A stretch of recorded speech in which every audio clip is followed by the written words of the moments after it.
Hello and welcome to the Memory Arcade. Oh, what a week! What a weekend! But let's not dwell on the big buffing elephant in the room. Let's just have a good time. Play some Castlevania. So where are we at? We've pretty much explored, I want to say, most of the castle?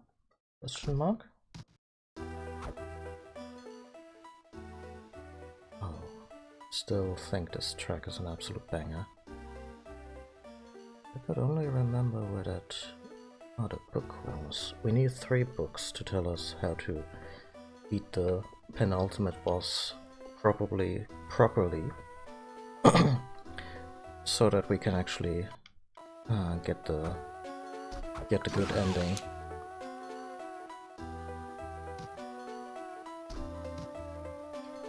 And yeah.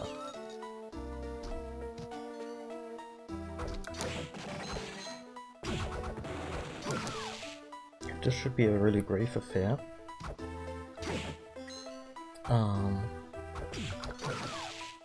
Crowleys, huh?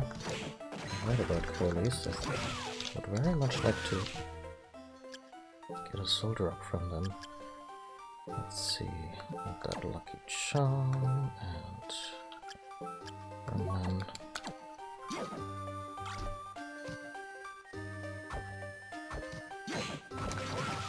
sorry, lady. Yeah, modest. There was this whole waterfall situation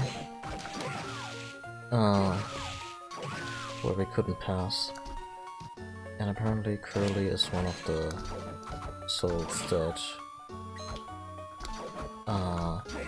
give you forward momentum, and that can help you bypass the waterfall. So we're gonna do that for a minute while we contemplate how much game there might still be left. I'm definitely not gonna 100% this, like collect all the souls and so. I'm sure there's a bunch of amazing powers to play around with, but it's fine. I'm also a little eager to get to the sequel, because that one I actually never played. And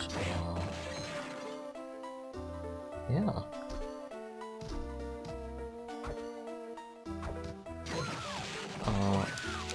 Like I mentioned last stream, direct sequels within Castlevania games is somewhat rare.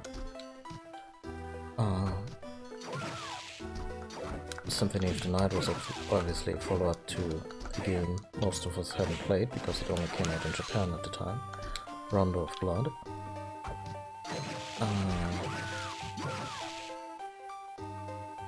I guess Castlevania... I mean, the games are all connected, but as in terms of this happened last game and now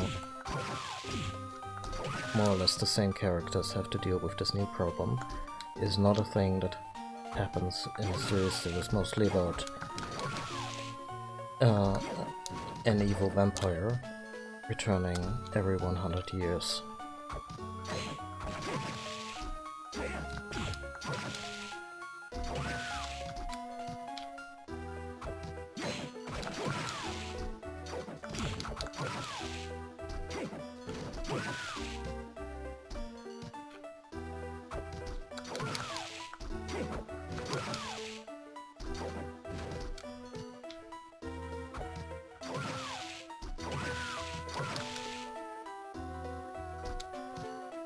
Yeah, or rather that there are not many Castlevania games that are direct sequels. And as such, like, I haven't played all of the Game Boy Advance and Nintendo DS Castlevanias. But Dawn of Sorrow is always one that I was curious about, because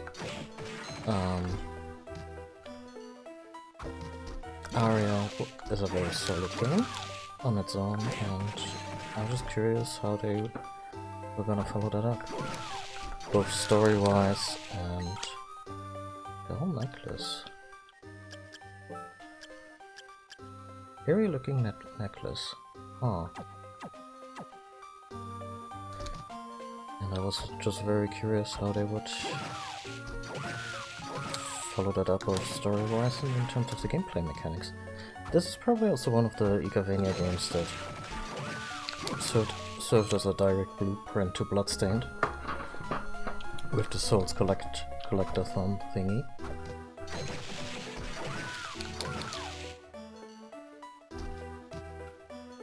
And the distinction between projectile souls, passive souls, extra button souls. And it's a system I quite like, because, well, it must have been hell for the developers to implement all these different abilities, and maybe somewhat balance them. The games are just giant toy boxes full of stuff.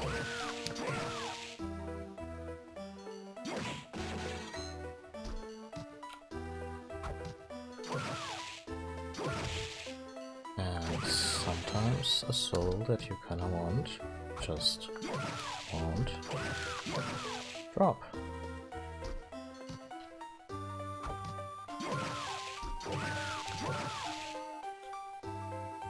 Guess we can sell more of those necklaces though.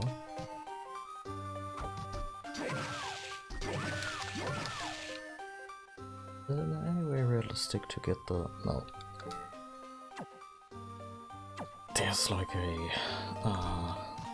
There's like an item that the merchant sells that ups your chance to get souls, but it's prohibitively expensive.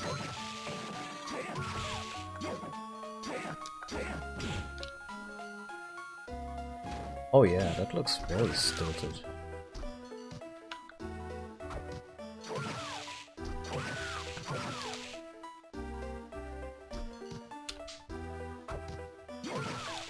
Come on. Can Soma have a little soul drop as a treat? No? Okay, 2 or 3 more tries. Not even sure if getting behind that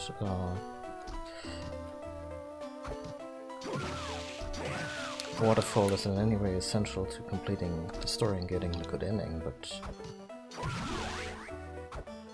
well...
There's several things you can do in this game to mitigate Medusa heads, but yeah, they are very liberal with them in some areas.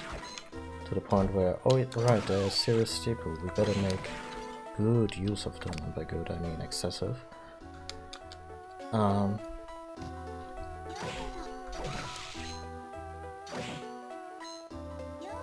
many of Dissonance was the one that I kinda dismissed because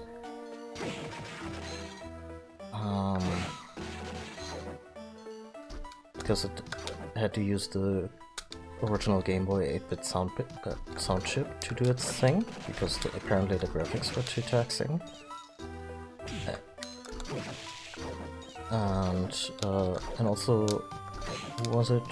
Juiced Beaumont? He felt like a pretty naked attempt to recapture the whole Alucard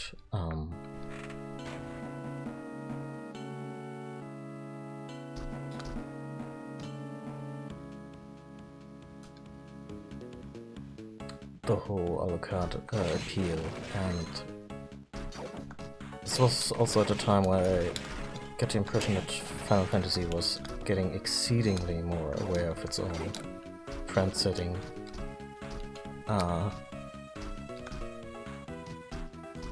trend-following. It felt like pandering, is what I'm trying to get at. Also, I just realized I can fly now. What a thing to forget about.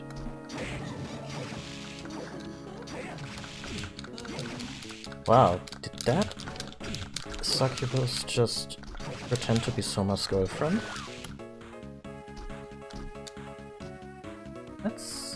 That's pretty low.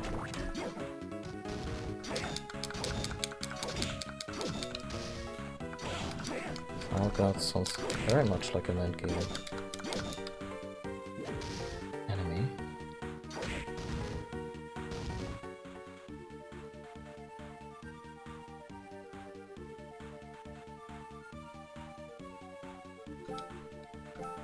Yeah, I mean, I did the same thing with the really annoying one in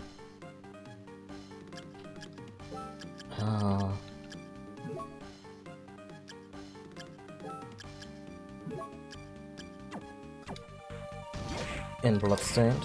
Annoying in the sense that the voice line for the paintings just becomes very grating. Oh wow. After a while.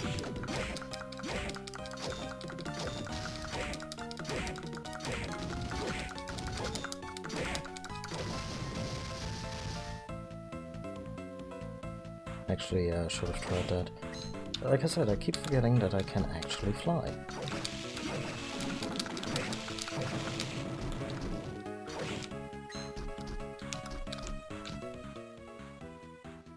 So I really need a save point.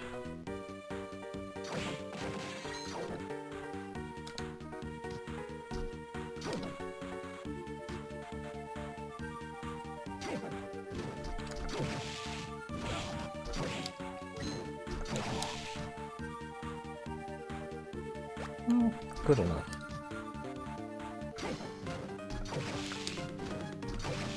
Still not the most, like, kind of an unfortunate enemy name.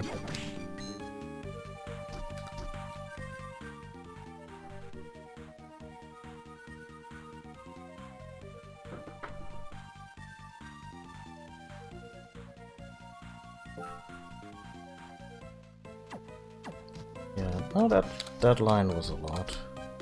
And a couple others too, but overall, I still think, like, in terms of this of the series, like, I talked about this. You know what? Good enough. I'm gonna help out here.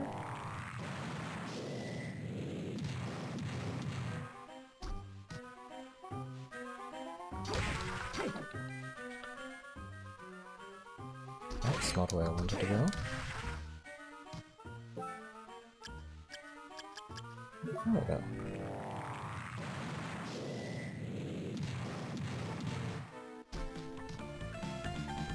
I talked about this on another stream, that I always felt the Igavania games outstayed their welcome by maybe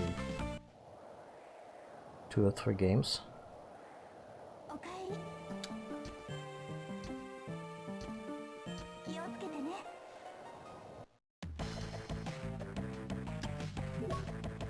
To the point where it just felt really repetitive, and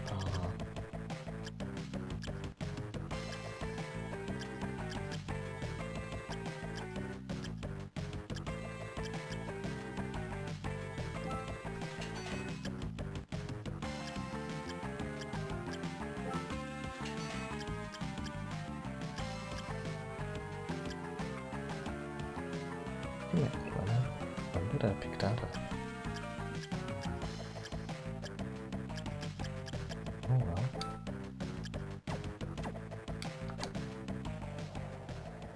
Yeah, to the point where the games got really repetitive.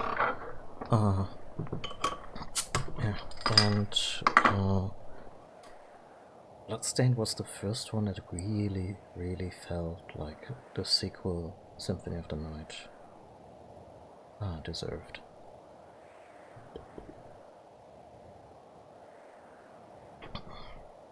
Not a perfect game, but a damn good one, and also one that felt a little more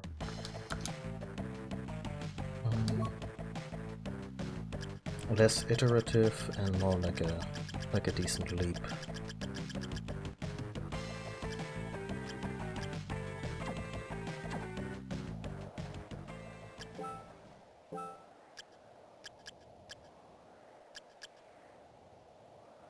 Ultimate Magical Sword. Okay, so the stats go down a little bit, but also not terribly much. It's one of the shitty movesets. Never mind. I say shitty. They're just not, that type of moveset just isn't for me.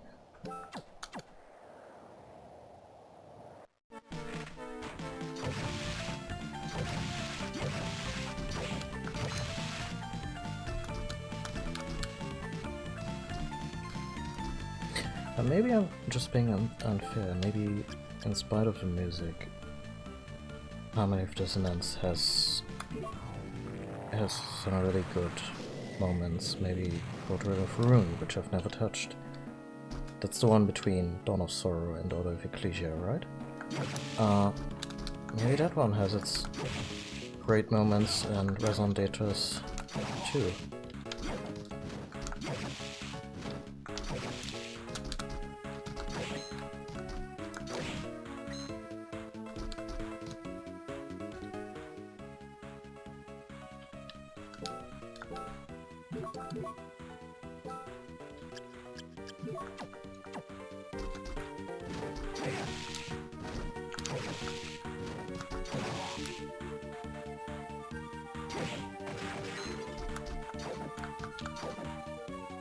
Yeah, different movesets for different folks. Like, there's a bunch of stuff in Dark Souls that I never warmed up to, but it's great that it's there. The katana. Oh, I have two of them. Okay, never mind.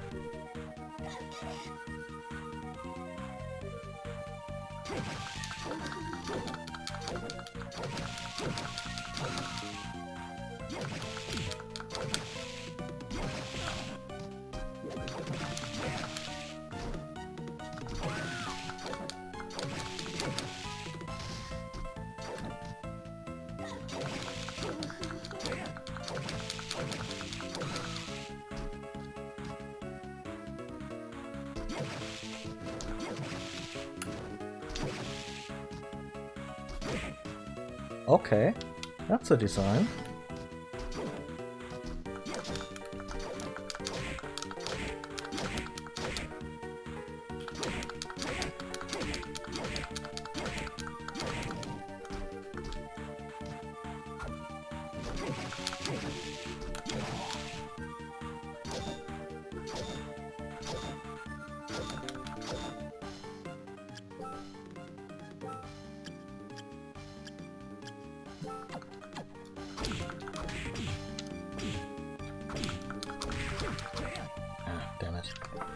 Wanted to use rapid attacks too.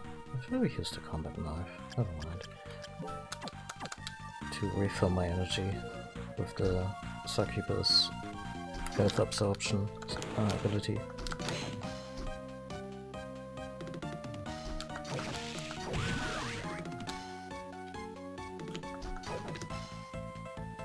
I will say this about Area of Sorrow: not enough secrets in the walls. Other games have pretty much conditioned me to attack anything, and here this instinct is very rarely rewarded.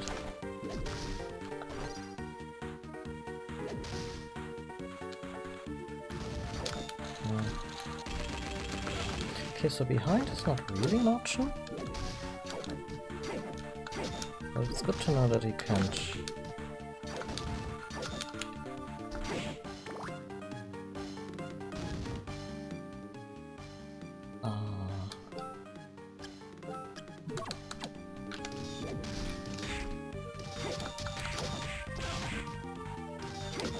That he can't put me in a corner. So nobody puts someone in a corner.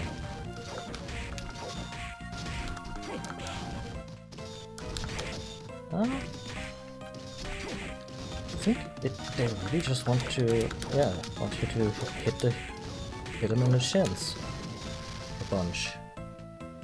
Huh.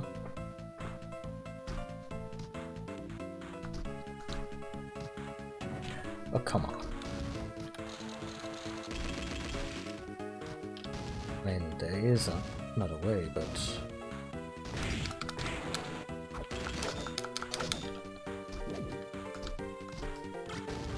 Satan's ring. Oh yeah, sure. Let's put that on.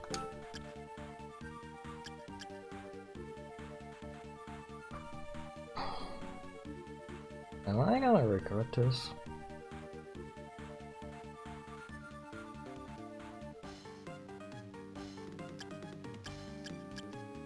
It's just a really good stat boost, signified by the importance of the former owner. But then again, there's the Rune Ring, which gives us better magic regeneration, and that's kinda unbeatable in a game where I like to play with all the toys, or at least the ones.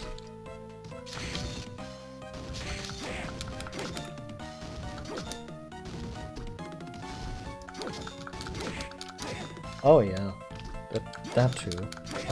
In fact, in this one, I looked it up.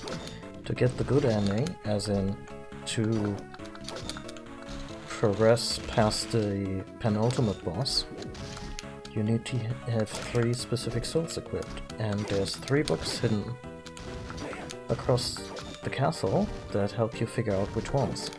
Nobody tells you that, but I know how these games play, and yeah. Oh wait, actually, the game gave me a bit of a hint.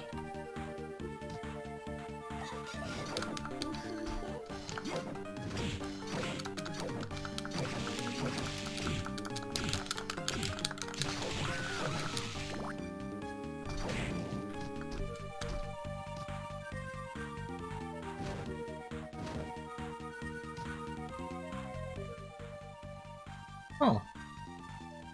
Okay, I went in circles. That's good to know. Is there a save point nearby? Not really. Well, back up we go then.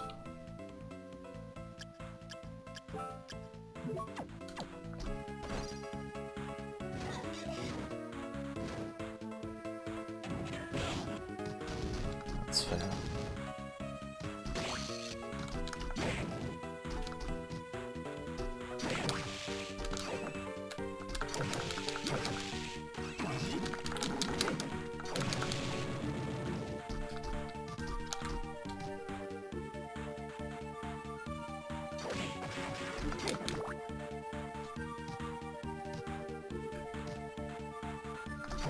I really love the balls to the walls background art in this game.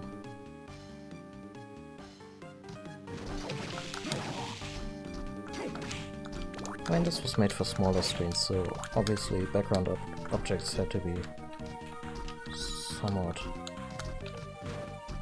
large and in charge. But it meshes well with the whole idea of, yeah, this is one of the final areas of this game.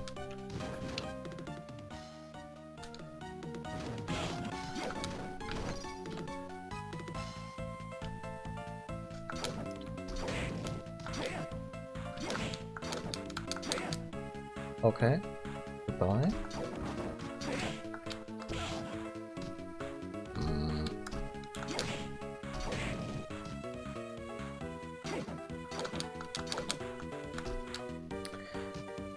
I apologize for this lack of coordination.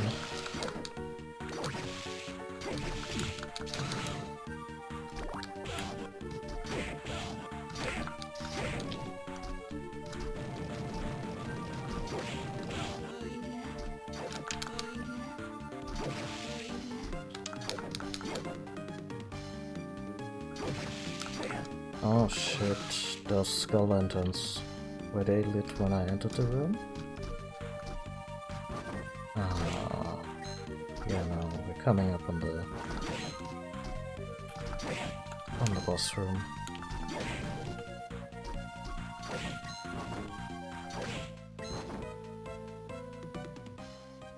Save point, please? No?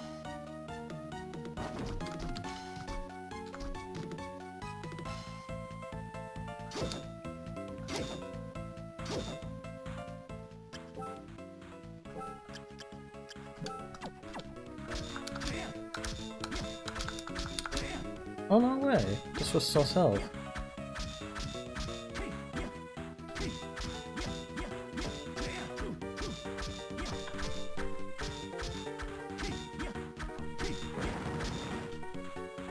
The raid could be better, but...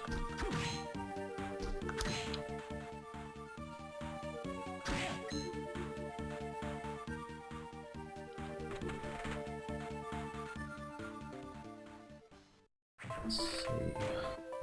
This is... pretty much still... Oh yeah. And there's a save point nearby, and I really want one, so... Chances are we're just gonna find a new one the moment I explore more of the current area, but... Yeah, let's err on the side of caution here.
For a second I thought something was wrong with the room, but the background art is just really spartanic here.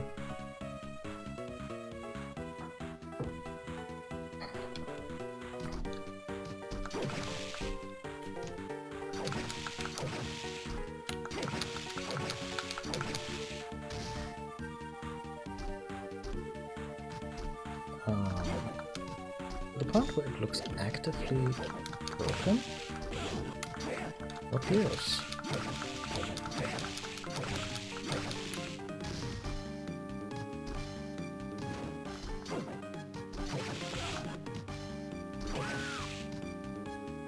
Hi Rose Artemis, how are you? Oh, this your favorite Castlevania? I'm glad I happen to be playing it.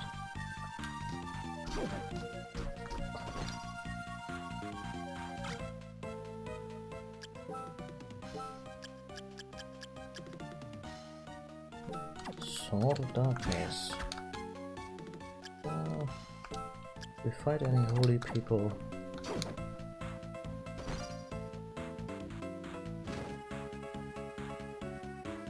Oh yeah, I was talking about that earlier. How much like this feels very much like a blueprint to Bloodstained Ritual of the Night. If you haven't played that yet, it has pretty much the same magic system, and it's yeah, it's a big old toy box, and you get to play with all the toys.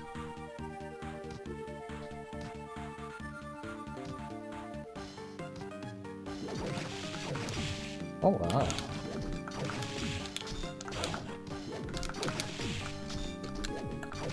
Look at that Minotaur just changing the game.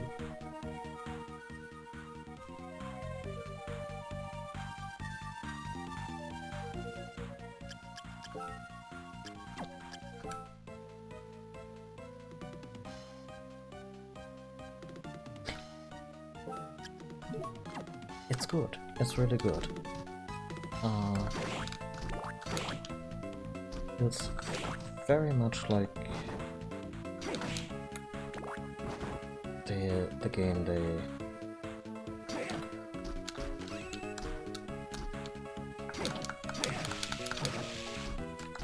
It feels very much like the game you would make if you were known for Symphony of the Night and wanted to show the world that you can actually still top that. Not saying it tops that, but it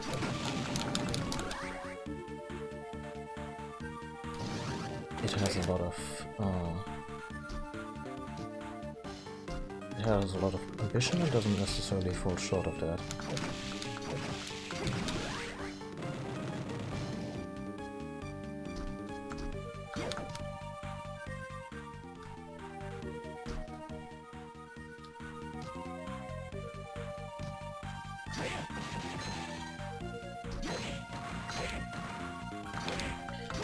I keep hitting... Oh wow. Okay buddy, are you only have like 20 HP or I'm gonna have to pass you up?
I might be doing this completely wrong. Maybe physical attacks are just not the right thing, and I should be attacking it with magic. But I'm also curious just how many hit points are in there.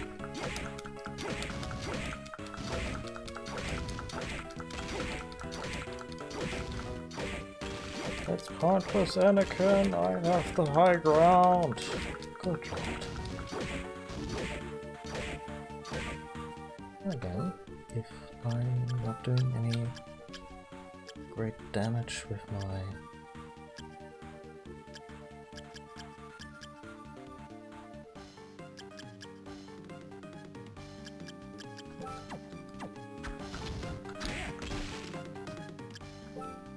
big ass slow dragon slayer sword.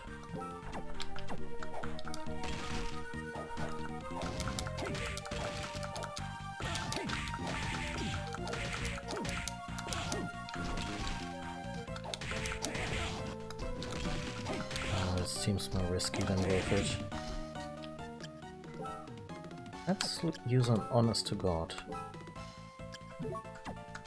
magic spell. Nope.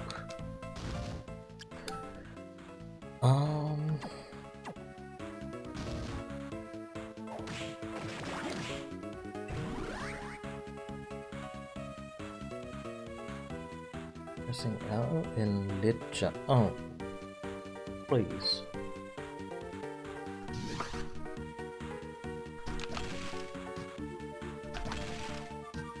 Okay.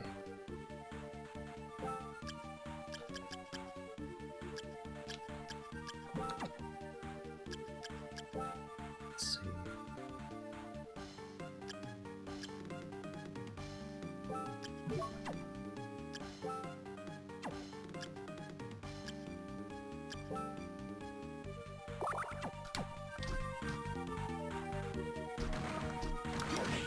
Not making eye contact.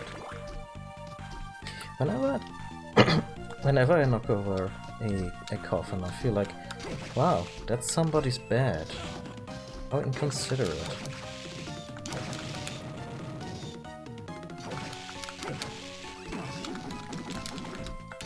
By the way, if you're not watching the Netflix Castlevania show, and you have even a fleeting interest in the series, it's worth checking out. I imagine it won't be everybody's cup of tea, but I really enjoyed season 3. It was really good.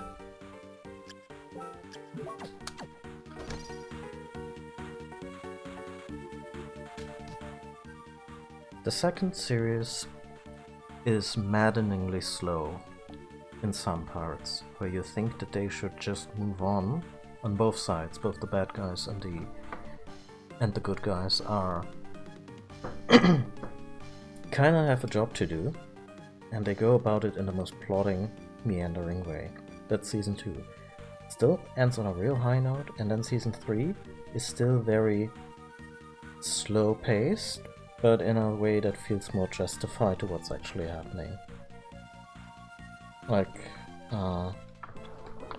we're kind of conditioned to expect animated series of like 20-30 minute episodes to move at a certain clip, and along comes the Castlevania series and gives us these Tarantino-esque long conversations. And it takes some getting used to, but once I made my peace with that, I had a really good time. Before that, I was very often like, God damn it, are we still on this?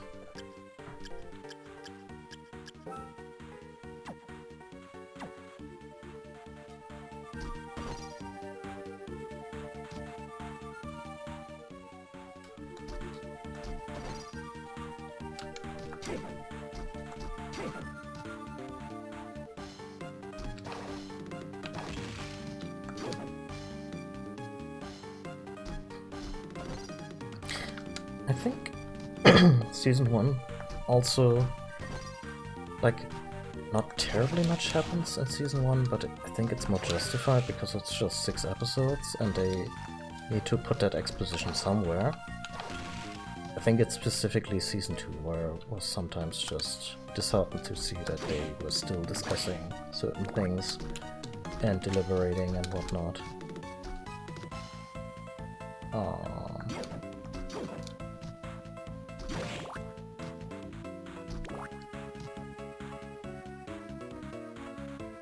It's like a trap.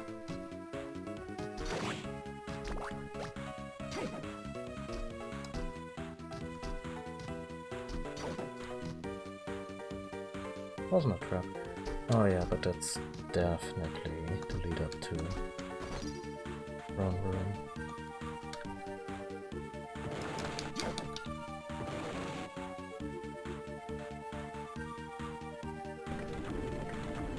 We're not going in there without the third book. And I might just look up where the third book might be. Also, this should really be a safe room. Like, come on, level designers. Play nice.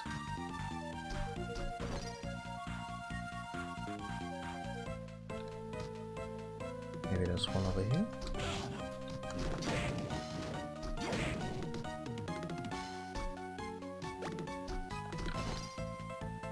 I just love in this game how the bats are out in force. Like, yeah, Master got killed 35 years ago. But now he's back, time to party. Like, there's bats in so many of the backgrounds.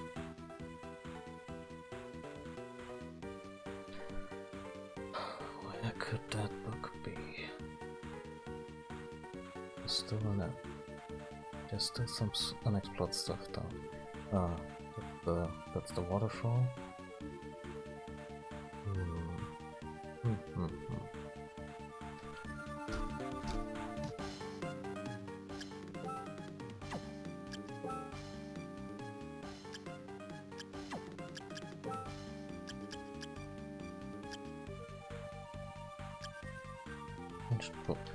I'm just gonna look that up because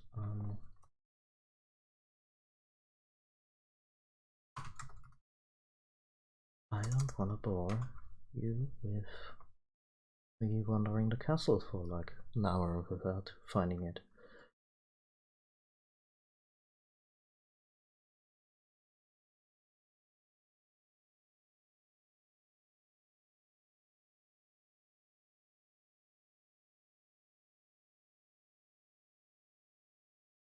Oh, it's in the study. Okay.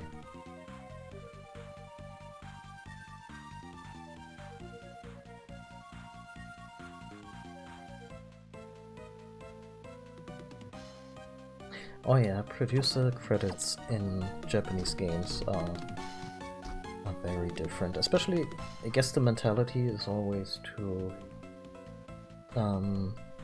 beat your elders. So even though you're maybe the director on a Mario game or a Zelda game, if Miyamoto comes in and has an opinion on something, then that's what's happening. And apparently he's gotten better about micromanaging projects he's not formally the lead of.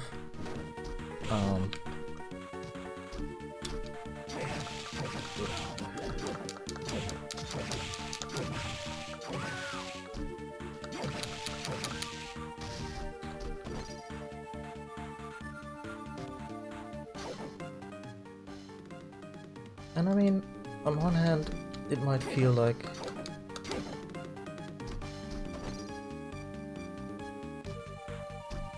I guess it could, there are two sides to that coin, in the sense that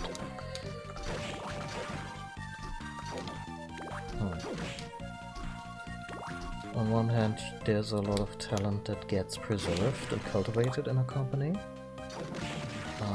On the other hand, then it might also foster stagnation. But there's that safe point. Stagnation and maybe also like maybe an undue personality cult around certain members of a company.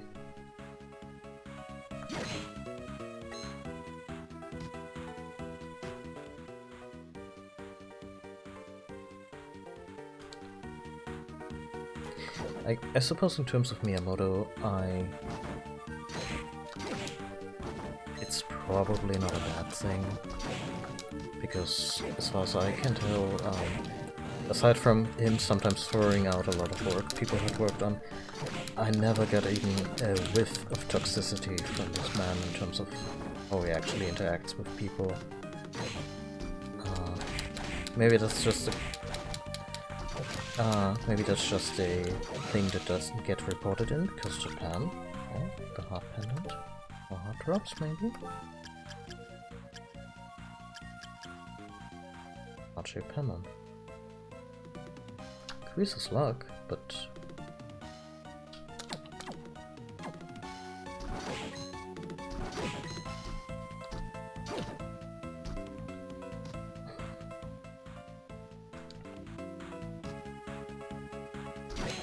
But it's... To me, it's still a different thing than, say, from the Hauser brothers at Rockstar, where there are credible reports of them treating their employees really badly. And at that point, I'm like, oh, so you made GTA? That's... yeah, sorry.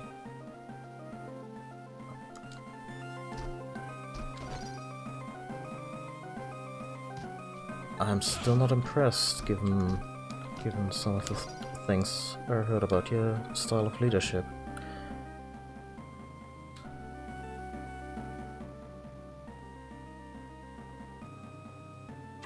Yeah.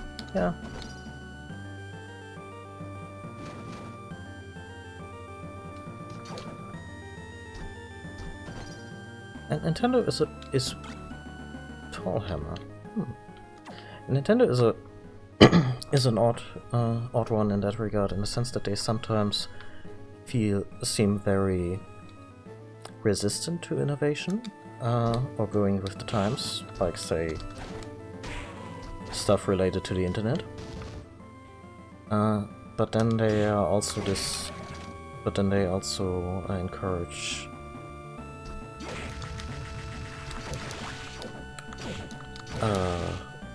reinventing the wheel here and there, to the point where, yeah, sometimes we end up with control schemes that are kind of cumbersome, and sometimes we end up with really cool stuff.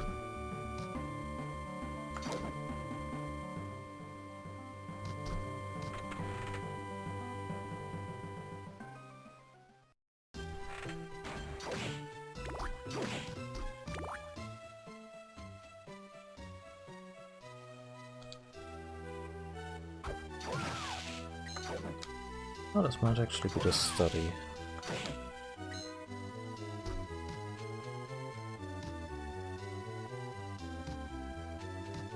Yeah, I actually heard about this the other day from a friend who works in study abroad programs. And apparently their Japanese partners are sometimes a bit difficult to work with, not because they are difficult people, but the whole cultural approach to directness, or lack thereof,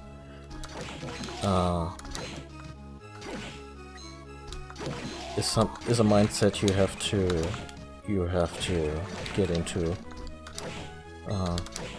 when doing extensive business with Japan.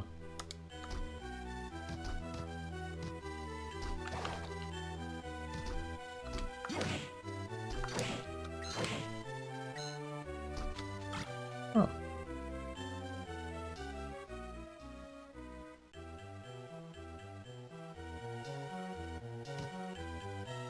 Okay, but if it's in the study, then I can canvas the entire area.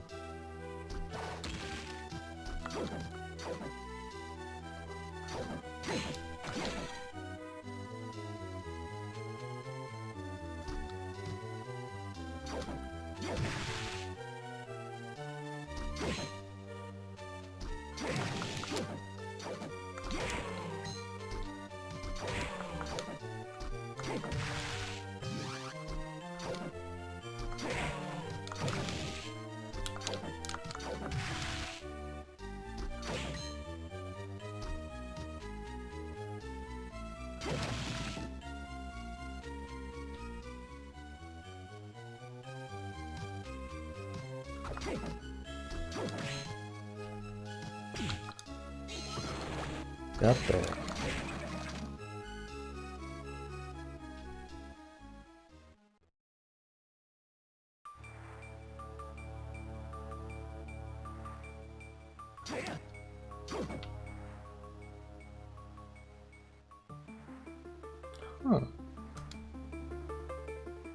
Oh, it shows the percentage right away. I only just noticed. Okay, so the area over to the left that I haven't fully explored yet, that's the waterfall area, but we also couldn't fly. When I was there the last time. I still don't have a charge ability. This is why I was grinding souls early into the session from that one type of enemy with 4 arms and 4 swords, but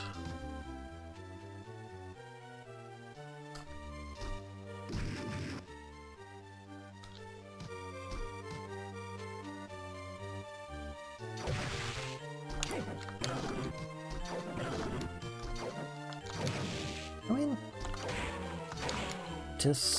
the Arachne enemy, I don't remember if they were even in Symphony. Probably not.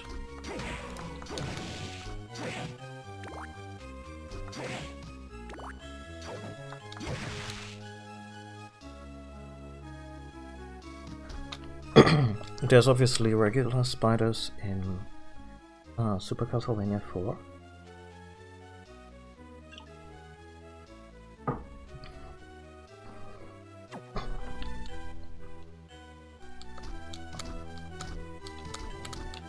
But excuse me.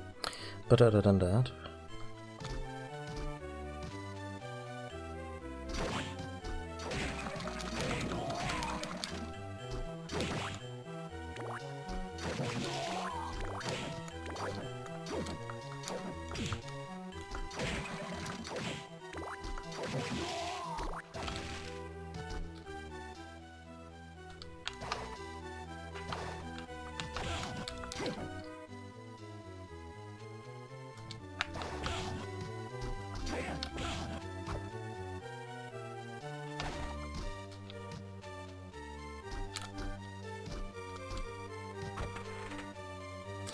I'd say Super Castlevania still holds up.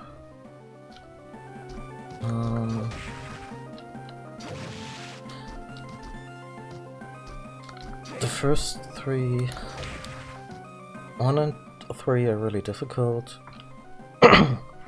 2 is just not that great to play and also obtuse as shit. And Rondo of Blood, yeah, it's good. It's also on the tougher end. Especially since when you've played Symphony, you kinda expect Richter to be this extreme powerhouse, and yeah, no, he doesn't have half the abilities he has in Symphony. In Rondo of Blood.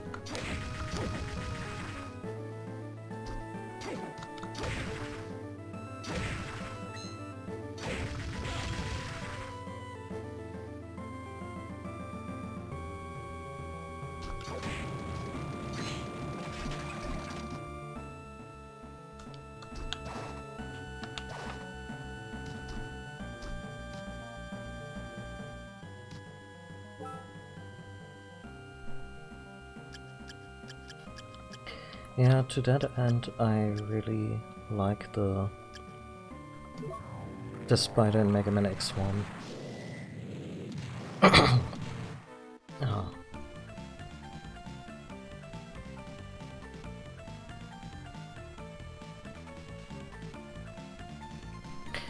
I really like that boss because it does something interesting with the whole webbing conceit, with the different pathways that it can randomly take at increasing speeds. Because I suppose if you're arachnophobic, it helps that the spider boss in Mega Man games will be a robot, very obviously a robot spider.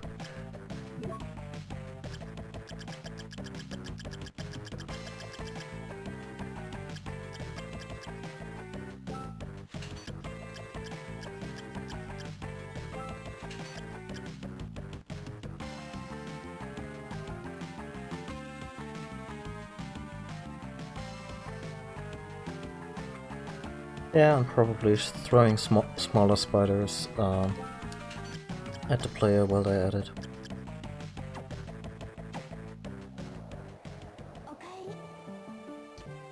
Message from a Ricardo.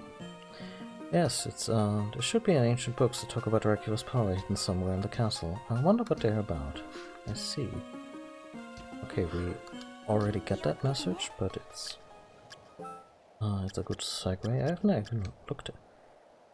The spirit is a demon from Hellfires.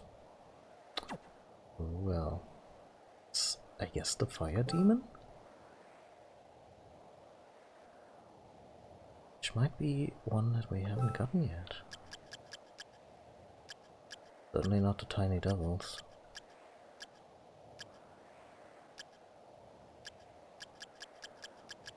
Okay, so it wants us to use the giant bat, I think, and the succubus. Since these are both very much in line with Dracula's OG powers. I'm guessing the fire demon is probably the classic sweep back your cloak, throw a fireball, and then teleport.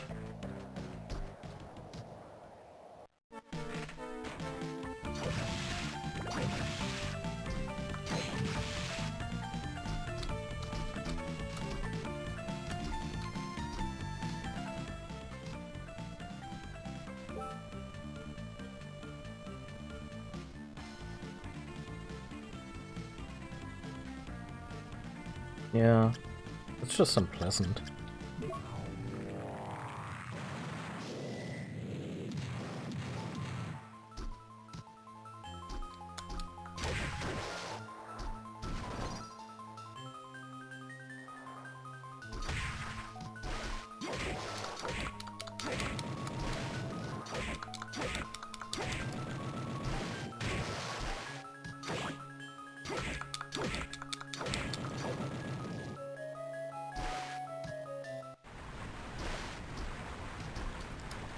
Okay, I still can't charge through here, but I can fly up and see what's beyond the waterfall.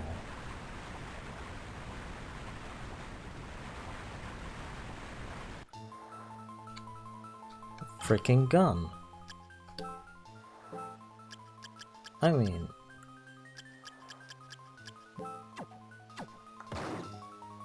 Sure, why not?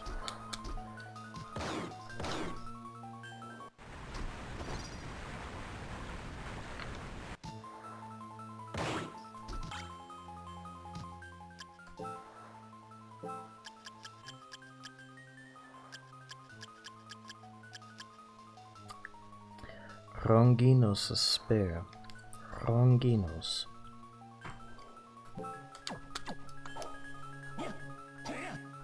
Oh, this spear moveset is really not mine.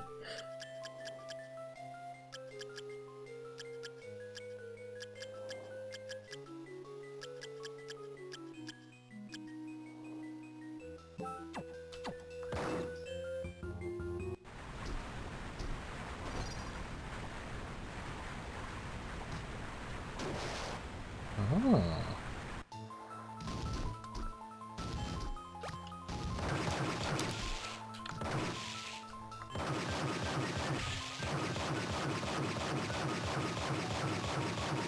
This is kind of painful for me as a fan of the series. Like, oh yeah, at some point we just brought a gun and the whole enchanted whip thing kind of fell by the wayside.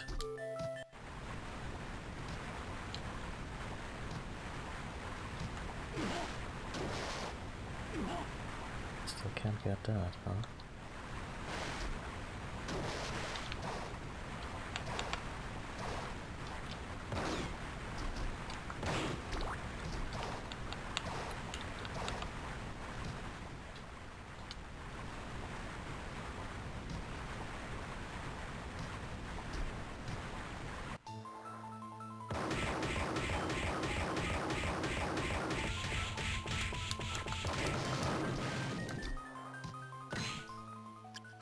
Screw this.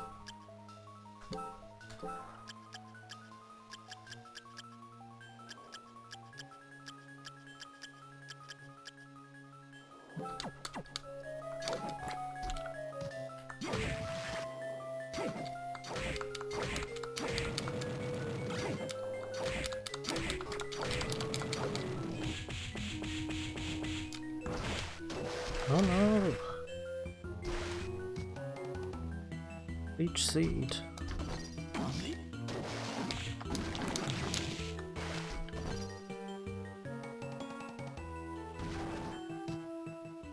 I do appreciate that his little bat becomes an albino bat because, you know, it's very on brand for him.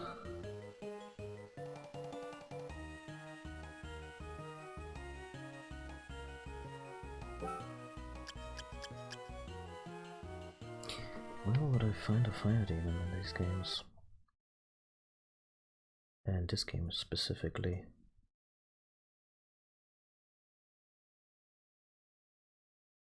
Flame demon.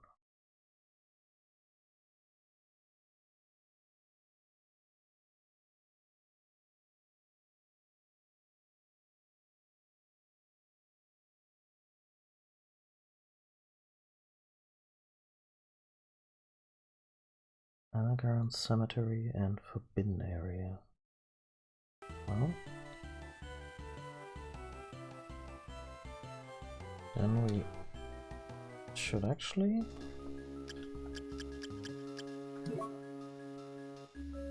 stay here.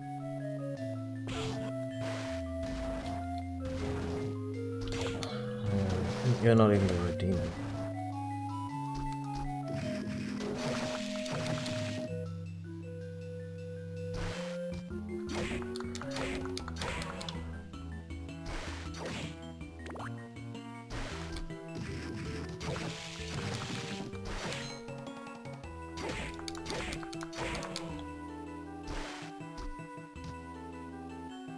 Yeah, I also remembered that in Symphony of the Night would base its wing color off of Alucard's crown cloak.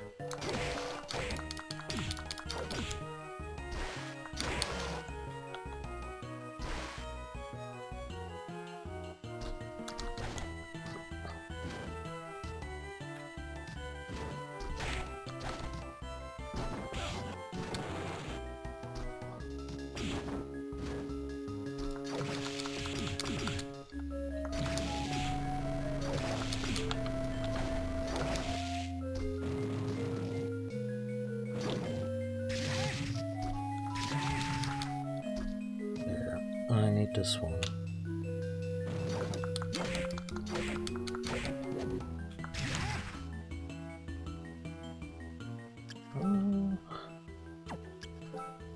Lightning is probably really expensive.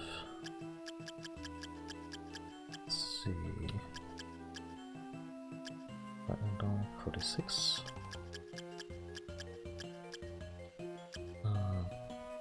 Skeleton. Where's the disc armor?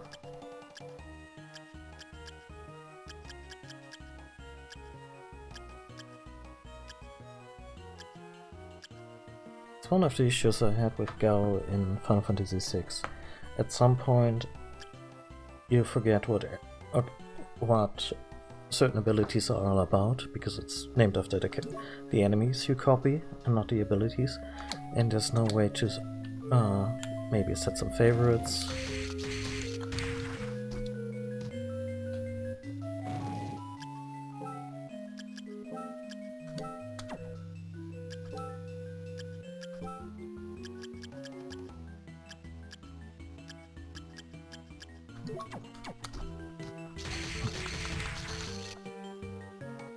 I do hope that Rock Raid isn't too stingy, given that we basically need this ability.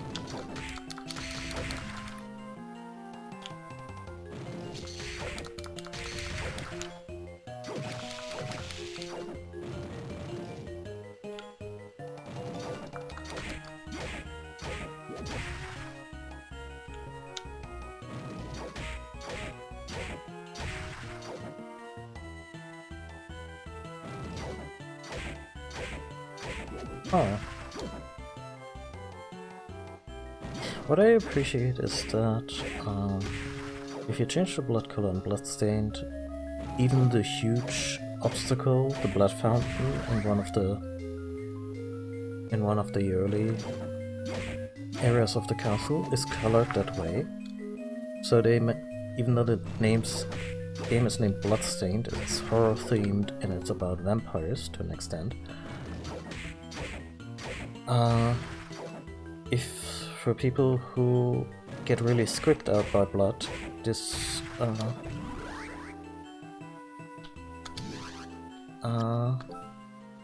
this is just really neat and considerate. Yeah, that's Dracula's ability.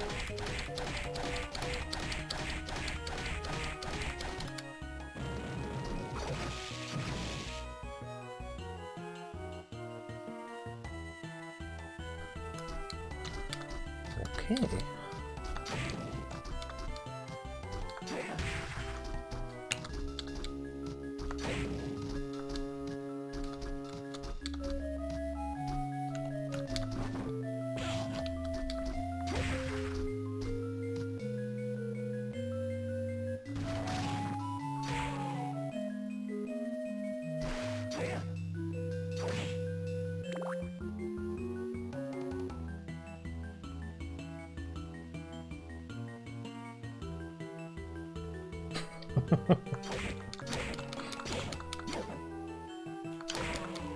It's a magic castle. It doesn't have to be consistent.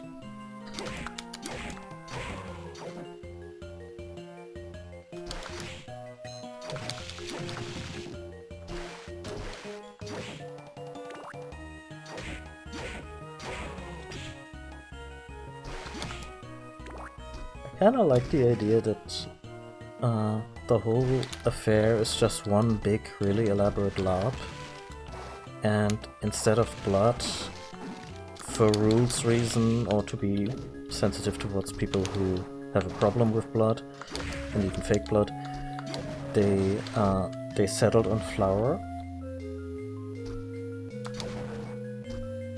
Even though that's kind of messy in its own right.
Hello there, and a happy Sunday to you.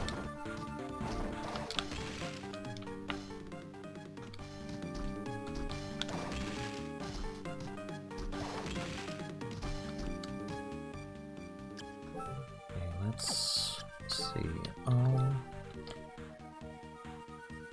Blind Damon, the Giant Bat, and the Succubus. We also need, I want to say, the Rune Ring. Going well. I think we're pretty close to wrapping up this game. Although I've already have the sequel lined up, so... But yeah. It's been fun so far, and it's also been a quiet weekend. A little stressful with all the news going on, but... I'm trying to keep it chill.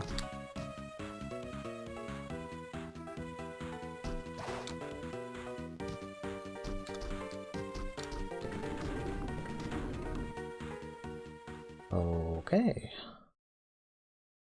You're too late, Soma. Dracula's power is already in my grasp. Dracula's power doesn't concern me. I came here to find a way out of this castle. My new abilities, I can get you out of here quite easily. You, however, have some property of mine in your possession. The souls of my demons are under your control. Can I forgive such a crime? No, never. If I knew how, I'd return them all to you right here now. Really shouldn't do that, Summer. Even if you return them, you're still committed the crime of stealing. Don't you know that? It's only right that thieves receive the punishment they deserve. You're one selfish bastard. You're guilty of grand theft, therefore... Wow, Grand Theft Demon Souls. That's a game I want to play. You're guilty of grand theft, therefore I sentence you to death. You're insane. And as a special treat, I myself will deliver the punishment.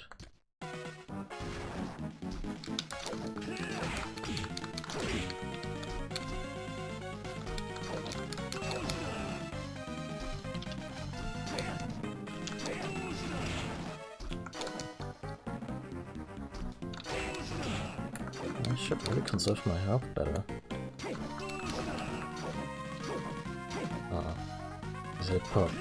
His hitbox does not want to corrupt. It's the head. Of course it's the head.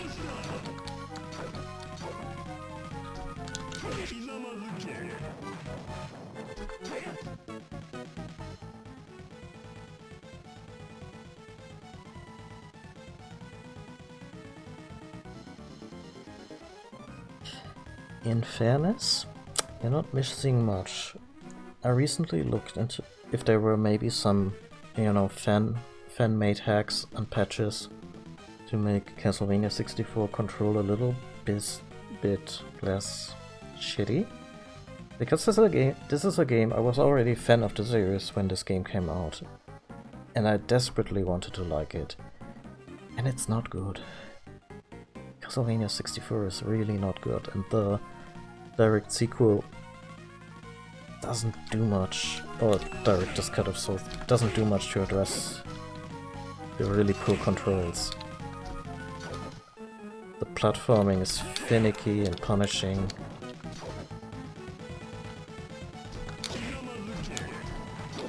Some really neat ideas here and there. Good music, I love the soundtrack.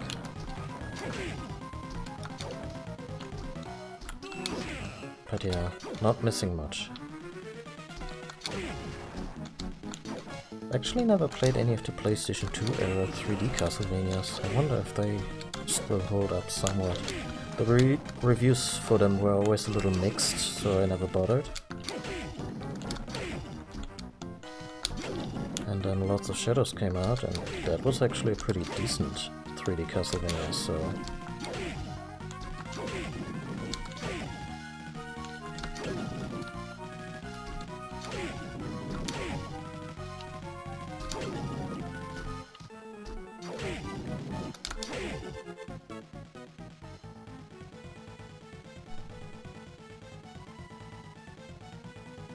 yeah, I've heard mixed things about them, but apparently they weren't terrible by any stretch. Can't believe it. How did you come to possess those powers? What do you mean by those powers? I'm Dracula, and you're not the one. Okay, wow. We went all out on the design here, huh?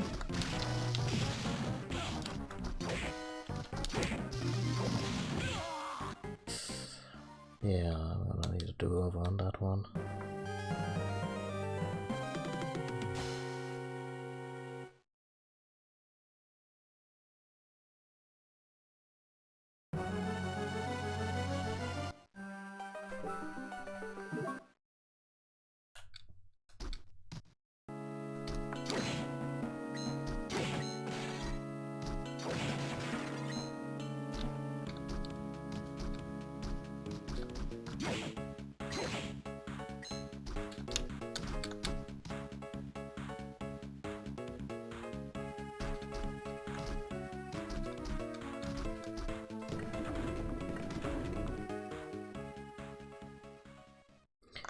Can we skip this at all? Nope.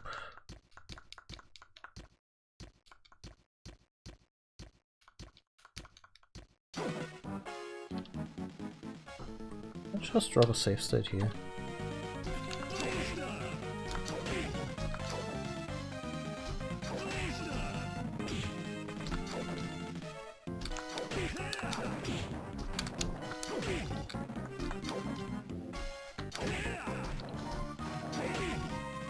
Honestly,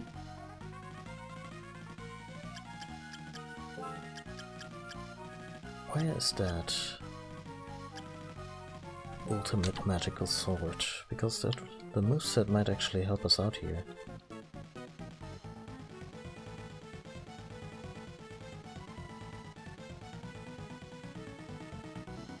There is, in fact, a fan patch that removes the touchscreen functionality entirely. And I'm gonna play it like that. Because that was my concern too, especially for streaming. There's...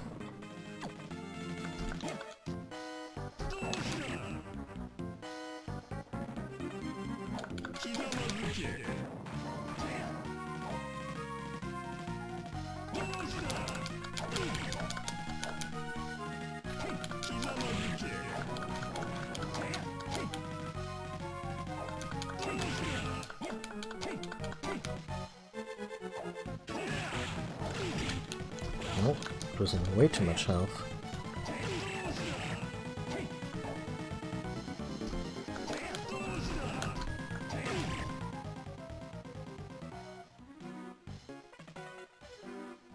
Yeah.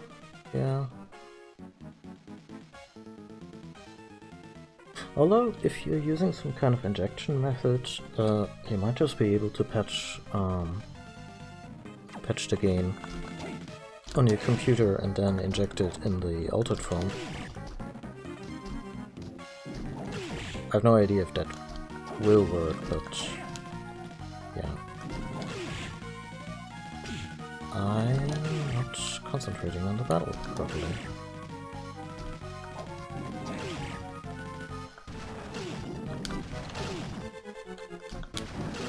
He doesn't like this, huh?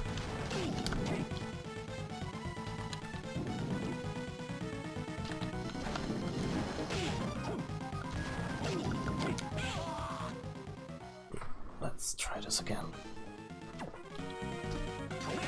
I will say this, the Wii U, I'm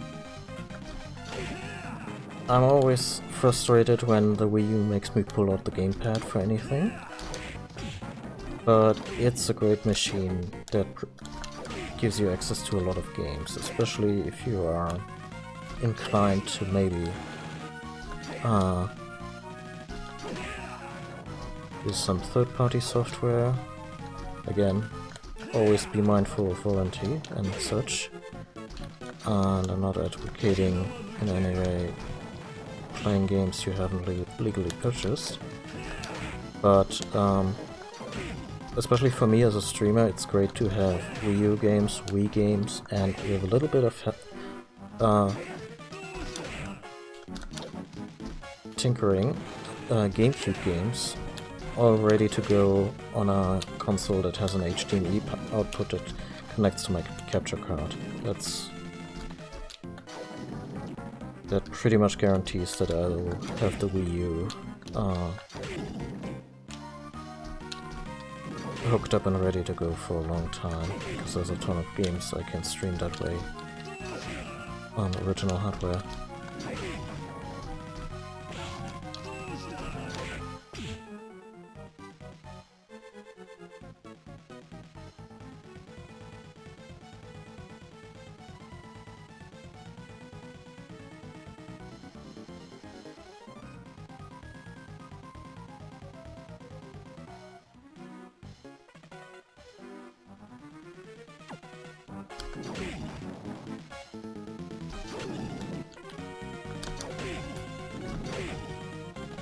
Yeah, the GameCube had a wonderful library,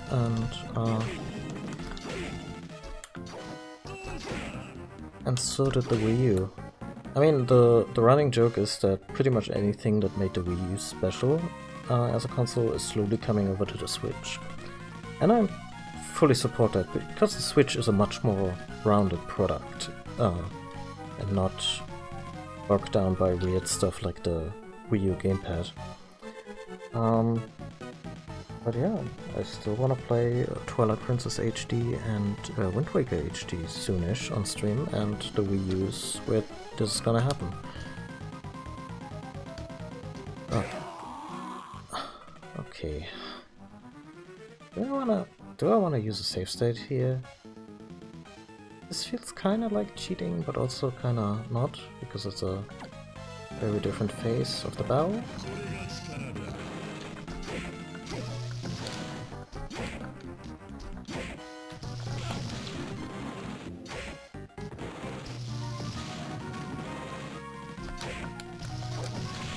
Oh shit.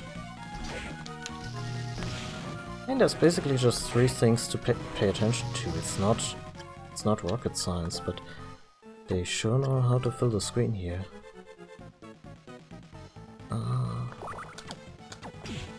Shit. No?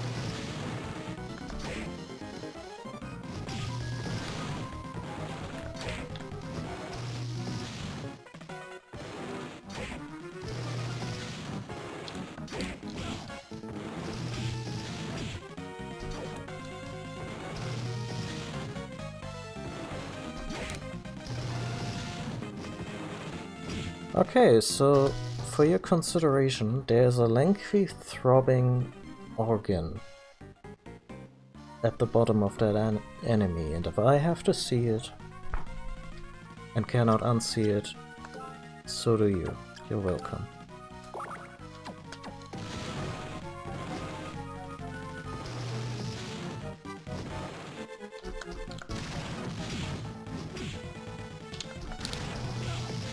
Shit.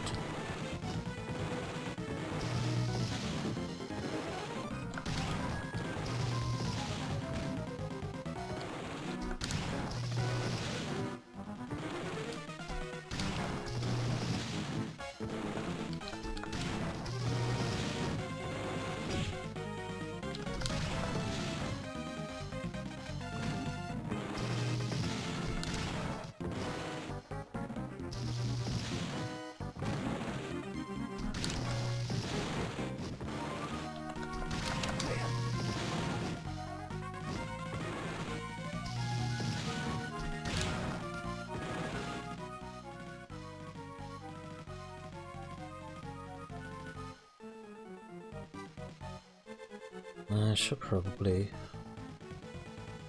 go for a vertical. I'm very used to horizontal movesets, but yeah, this is not the place to.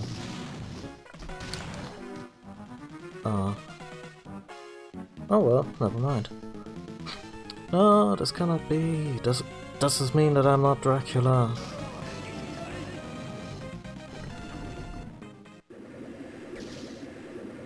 What's this? Something's flowing into me. Oh wait, please stop. No!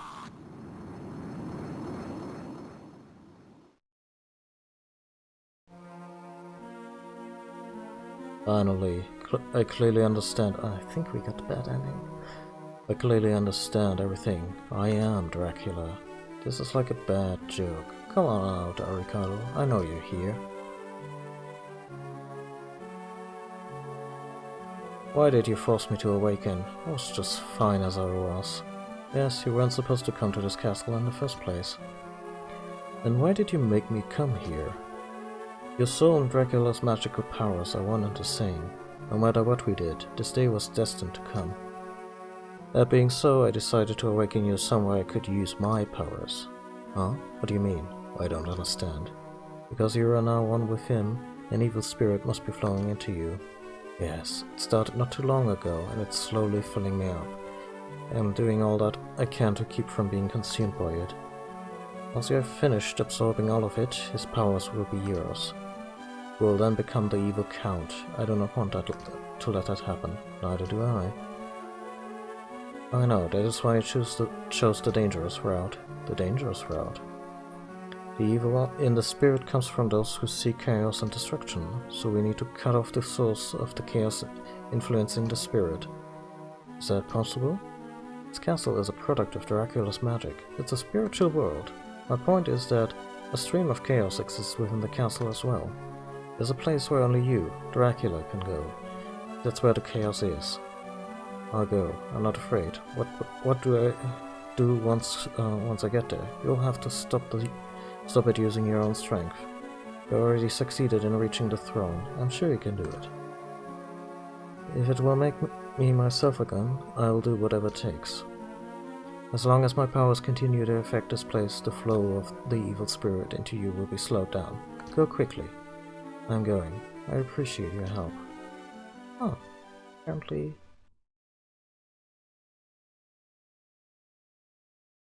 apparently we have a shot at a good ending.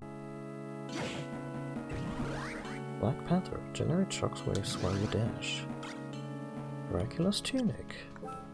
Well, let's go dress the part, huh?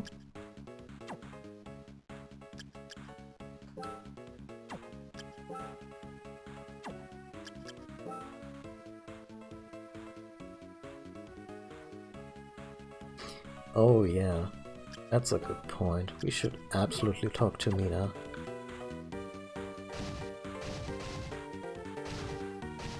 Oh, we have a forward dash option now. Okay, so there was a shadowy door that we couldn't go in before in the High Gardens or Floating Gardens, and that's obviously where we're supposed to go next. But yeah, let's check in with Mina. Let's save,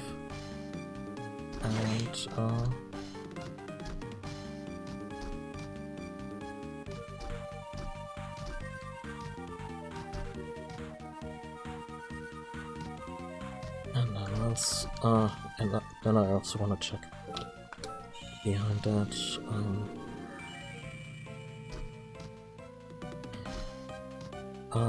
Whatchamacallit, waterfall.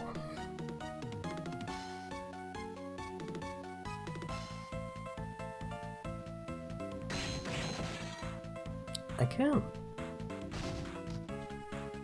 Oh. And it does damage. Neat.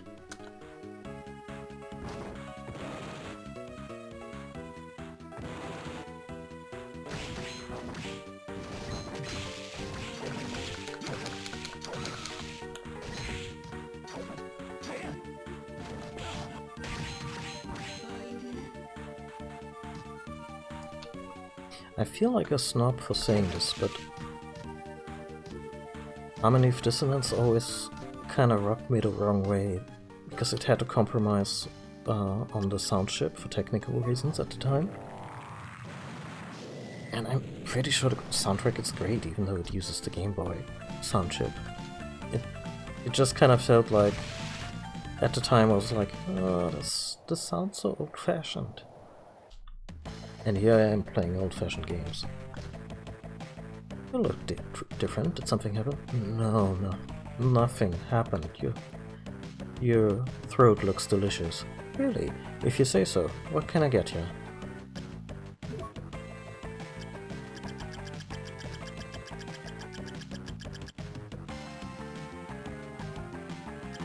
I mean, sometimes, like, I like Arkham Origins more than Arkham Knight in the Batman games, even though a lot of folks think of Arkham Origins as the ugly duckling produced by the other team, and yeah.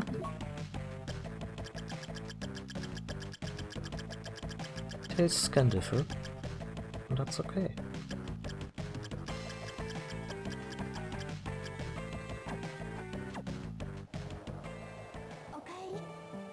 Oh, welcome back. You're Summer, aren't you? Yes. What happened to you? You look so scary. Nothing happened. I don't know. I don't want to I don't know the truth. Okay then. Hey Mina. What? If I weren't Summer anymore, how would you feel? What kind of question is this? You're her best friend. Of course she would be horrified. What's wrong with me? Listen, if I looked like me, but if on the inside I was someone else, how would that make you feel? What the hell am I saying? Forget what I just said, Mina, okay? I might not like you anymore, and that look in your eyes scares me. I'd rather see your exterior change, but not the inside. Please forgive me if I ever change. do you mean, forgive you? It's nothing. I must leave now. Oh, Summer, wait. What's wrong, Summer? You've been acting strange recently. That's not true. It's not like you to hide something from me. Sorry, but I just can't tell you this. I gotta go. Summer.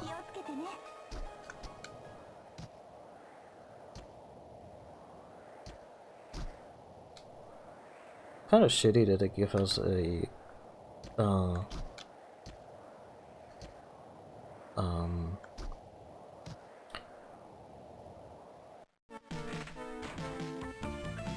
a descendant of Silver Benedess and then put her out of commission for half the game.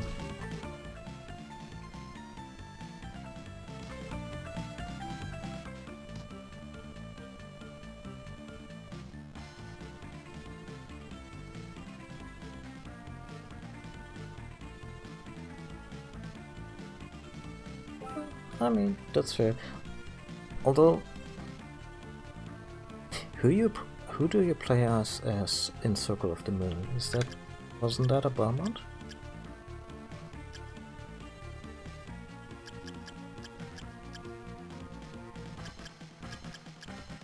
Oh, where's that waterfall? There.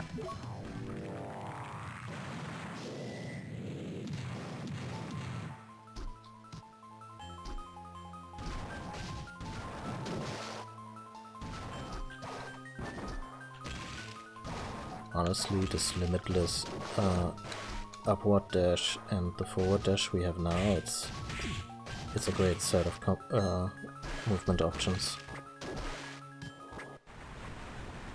Yeah, I mean, there's the thing about the Belmonts actually being named Belmonts, or whether or not you get to control a exorcist monster hunter type who primarily wields a whip. So, yeah. I felt Juice Belmont's character design was a little too close to Alucard, in the sense that they were really trying to invoke that style and maybe went a little too hard there. What do you mean I can't do that?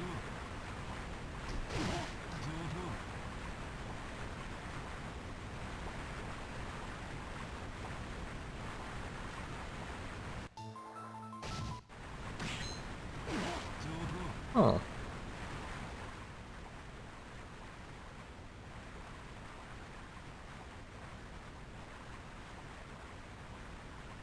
Yeah. The Morris is also derived from the novel Dracula. And making them an offshoot of the Belmont family in the series makes a lot of sense.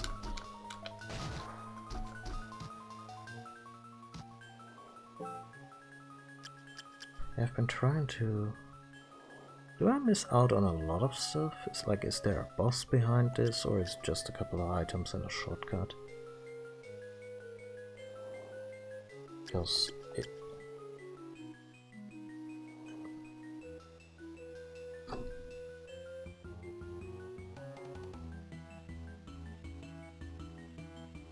Yeah, I know that...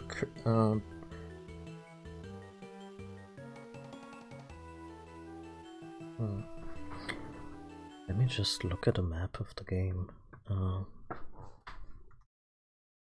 Compare. Like, if there's a lot more to do, I would really like to experience that. I mean, it's not nothing.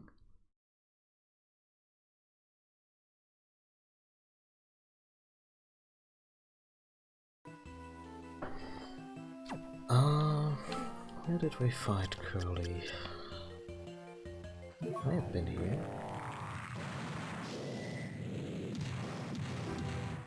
Yeah.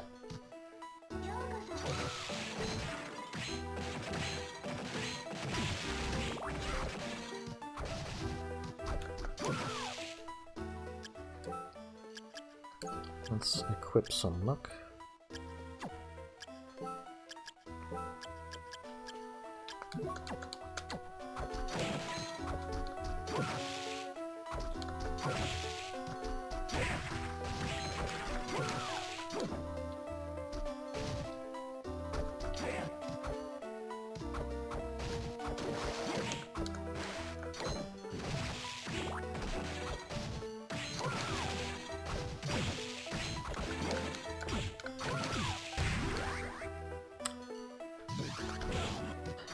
That's not the one I wanted. It's still good to know in case the final boss is just another big clusterfuck.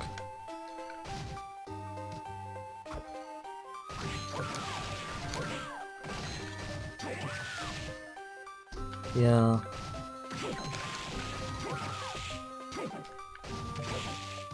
I'm still hoping this is faster.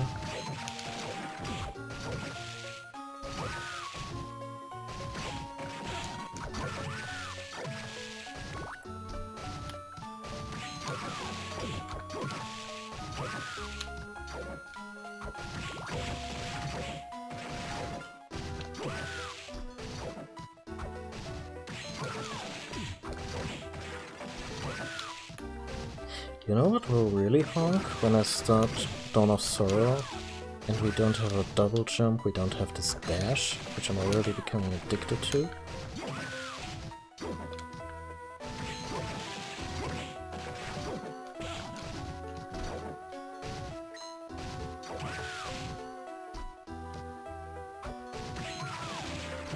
Oh yeah, the drop rates in some of these games really honk.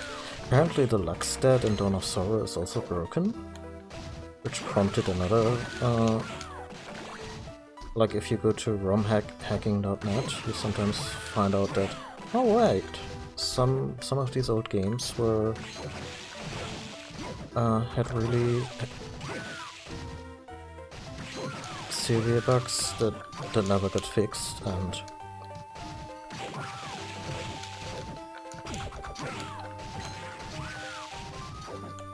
so yeah.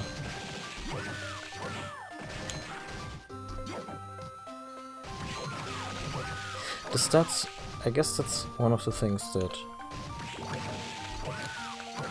I dislike about handheld Igavania games, is how sometimes the numbers are just against you in a very arbitrary fashion. Like drop rates can be horrible. When I played Order of Ecclesia, I had to grind pretty much before every major boss, because the difficulty curve was just that aggressive.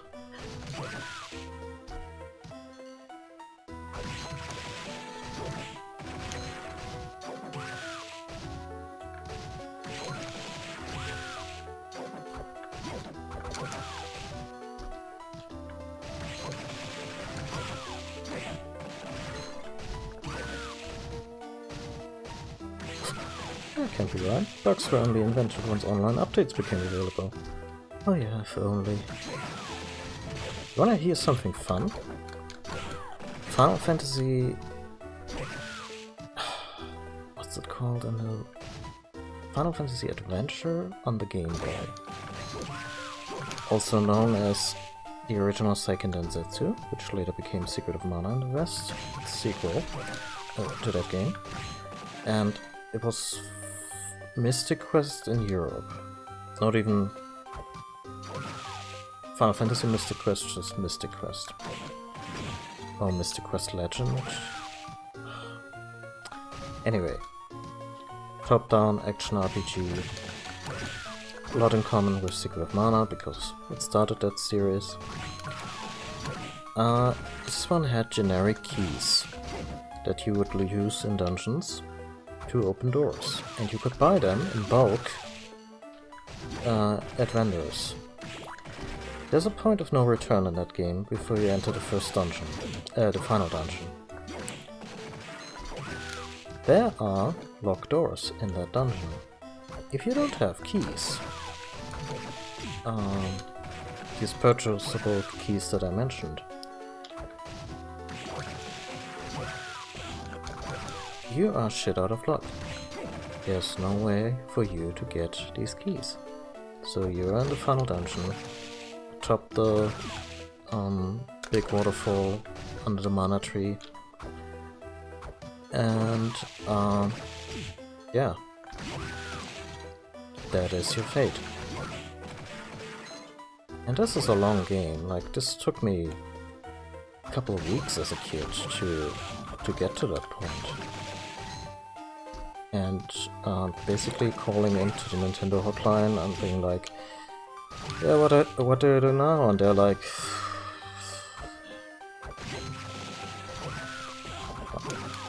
I think you have to replay the game, kid. And they were really uncomfortable telling me that, because, yeah, of course, it sucks.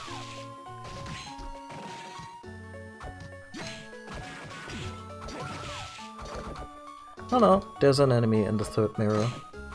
A really fun one.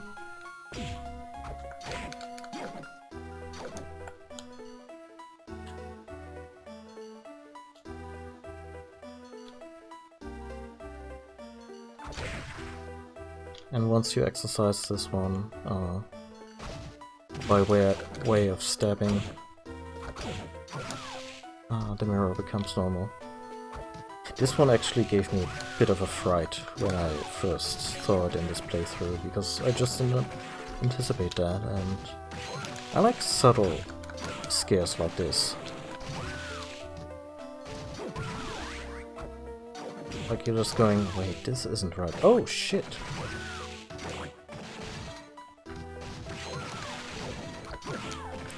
Jesus Christ, what is this drop rate?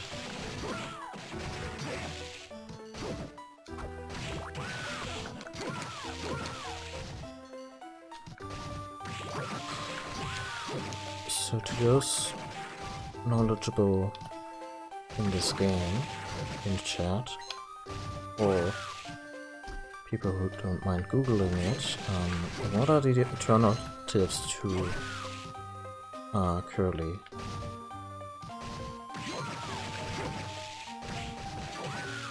To get past the waterfall, because I know it's multiple souls, and well, they're really easy to farm here. The drop rate is kind of nightmarish.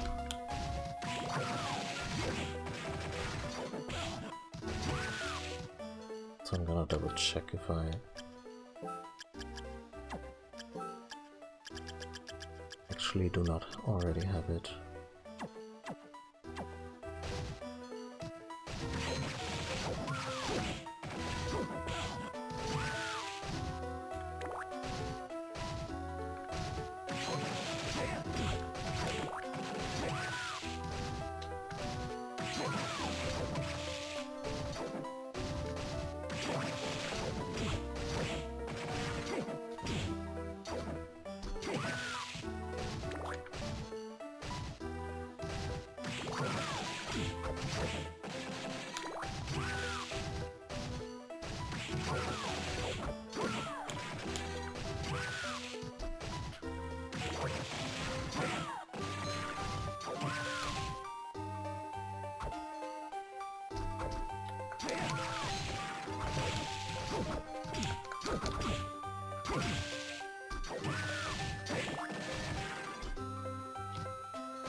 Oh, that's one shitty bug.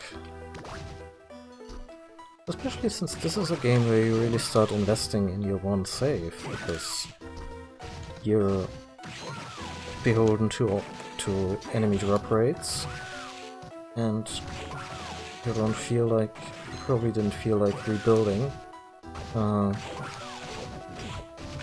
all those your soul collection from the ground up.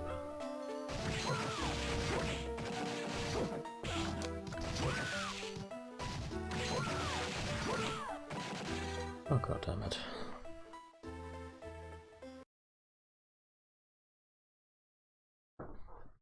Area of Sorrow. Waterfall Soul.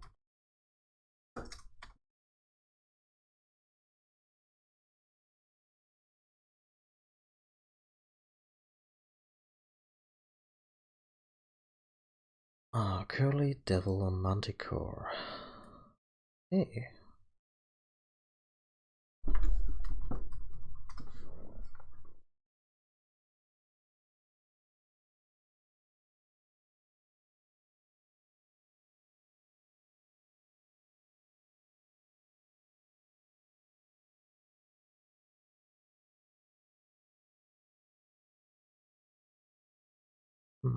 Doesn't say much in the way of corroborate.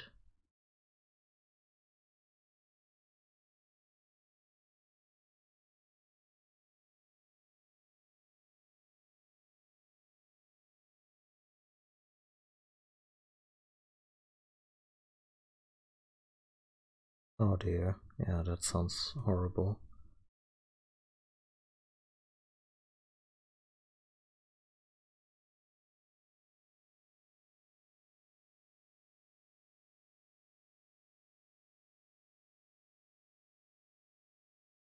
I imagine the devil soul may actually have a decent enough drop rate, because that enemy is very rare.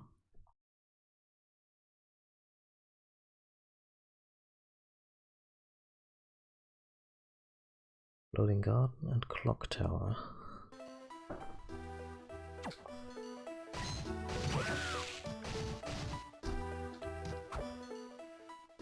Well, we're going to Floating Garden anyway, so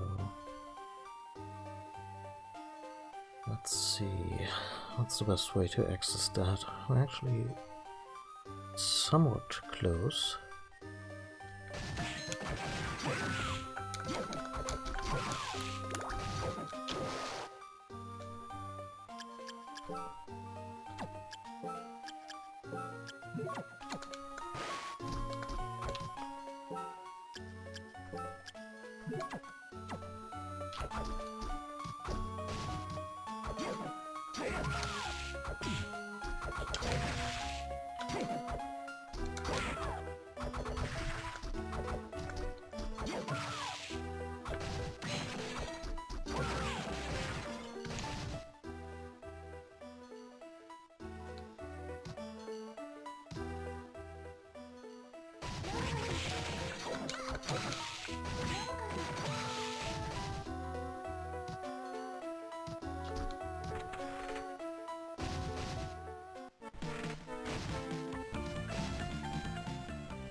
Oh.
place is somewhat randomized.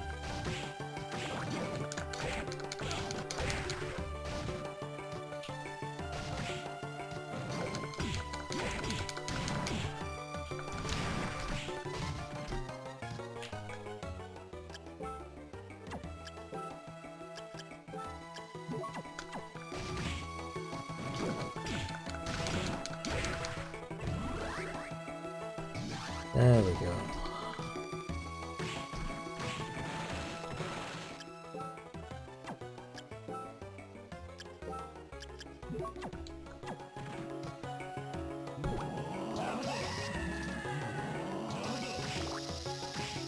Okay.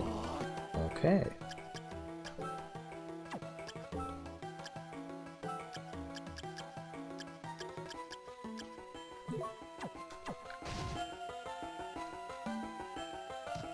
I feel people would remember these games more fondly if the drop rate was a little more lenient. I'm not saying people are bagging on these games, but they also not necessarily considered these classics that you should absolutely not miss.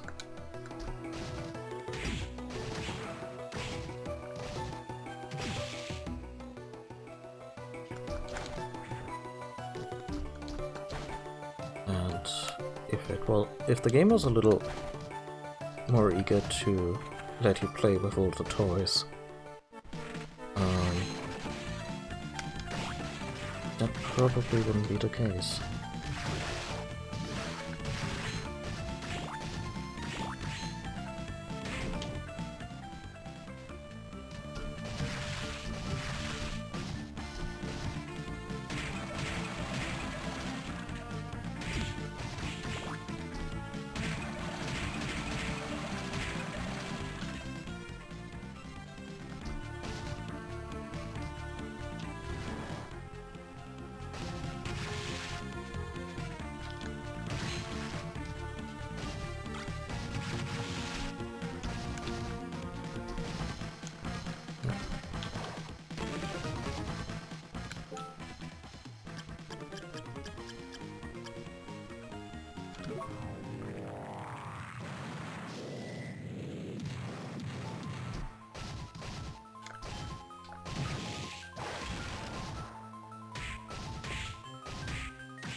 I was saying, fine suit of armor guaranteed to last forever.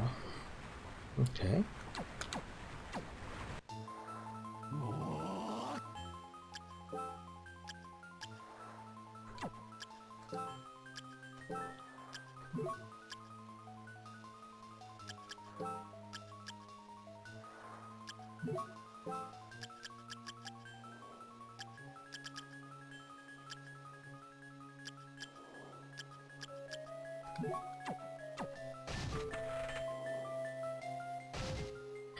And again, maybe that extra luck wouldn't go amiss if I run into some rare enemies.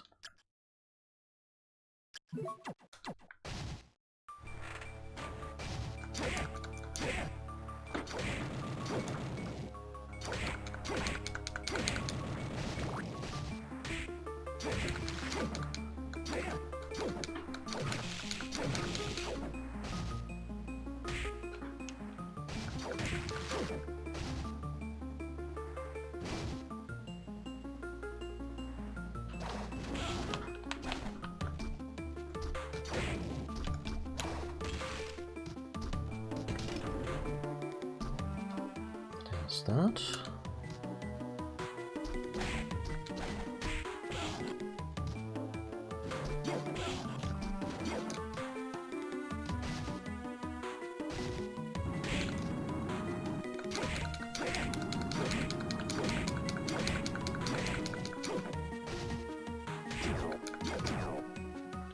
I deserve that.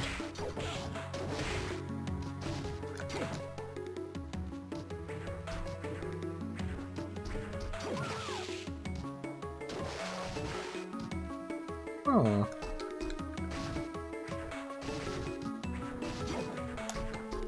Hey, look at that. This is really cool.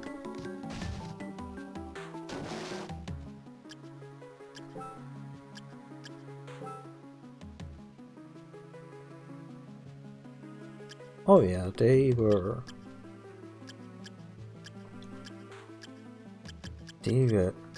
really flagrant with that. Also a lot of blood. As in a really gory fashion.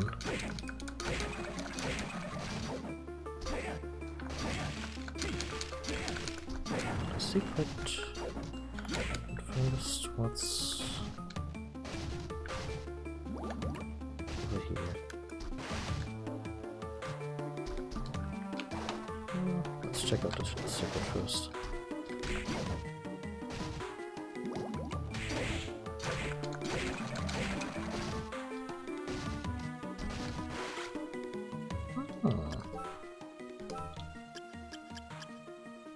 Sword with a sparkling blade.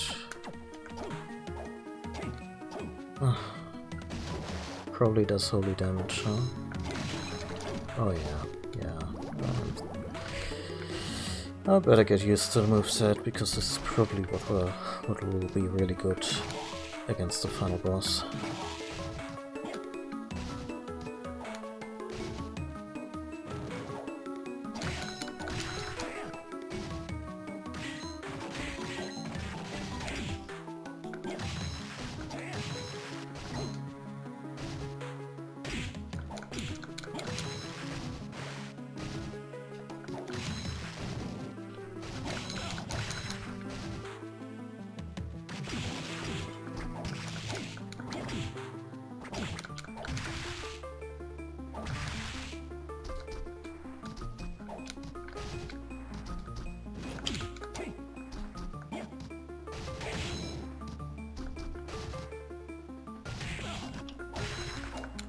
A mimic!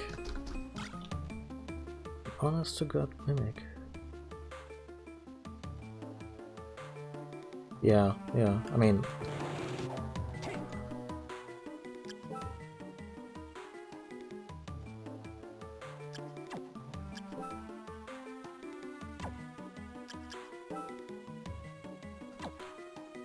Okay,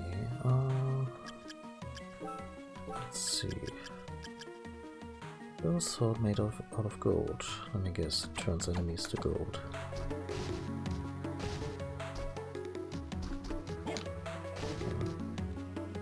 I don't know.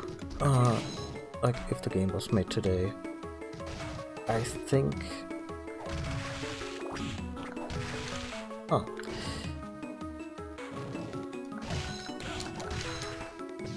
I think people, and I feel rightly so, I'm more concerned with representation of, say, femininity of female characters, and a little bit of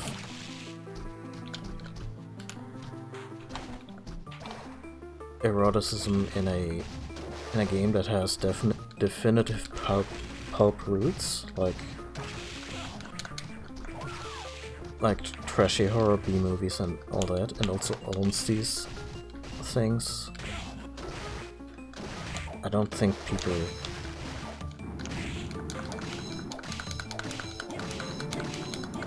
are easily upset by that, rather than say, make a protagonist that is basically all boobs. And they didn't do that with the leading lady in Order of Ecclesia. They didn't do that with the one in Bloodstained, and I think most people are pretty much aware that just because there are succubi and weird plant ladies in these games, it's not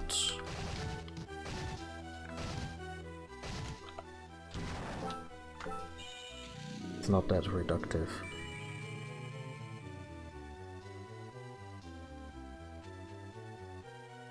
Yeah, that's also the thing. And the thing with fan service, and maybe Castlevania is just better at this, because a lot of the time when, say, men are depicted with little clothing, it's still more of an empowerment fantasy for men, rather than, you know, fan service directed for people who are attracted to men.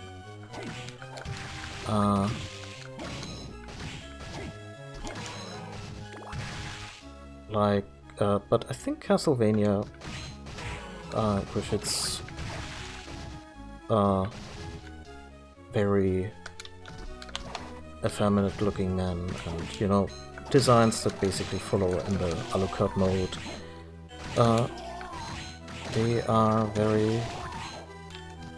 they're really more, like you said, equal opportunity fan service rather than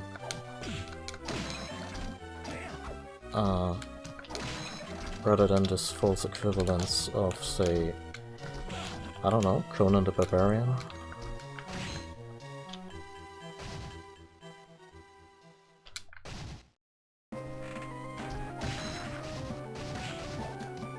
And I could point you to a particular scene in the most recent Castlevania season that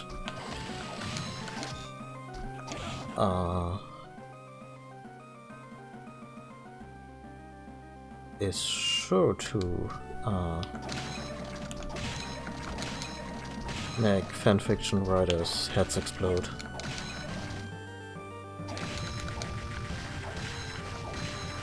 And that's a good thing. But also, damn, they went there.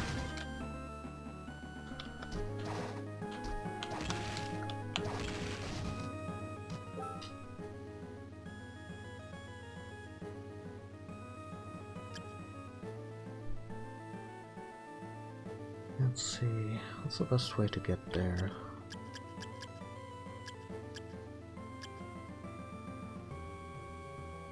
Or is it still over here?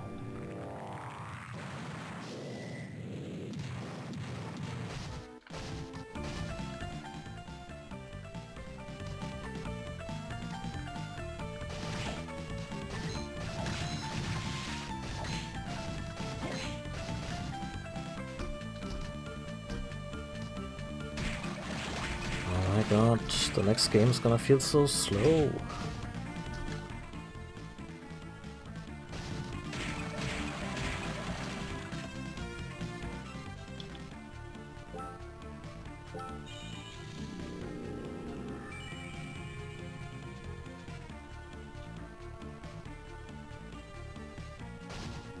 Yeah, but they still do a lot with the character, especially in the most recent season.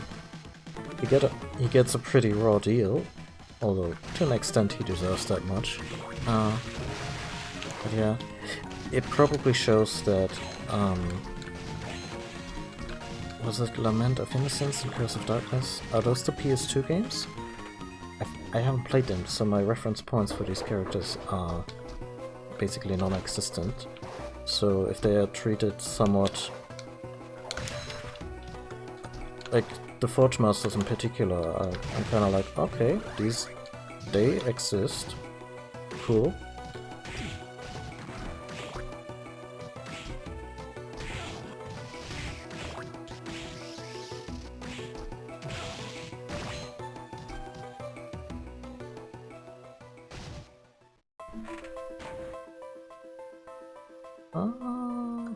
I think I took a wrong left turn.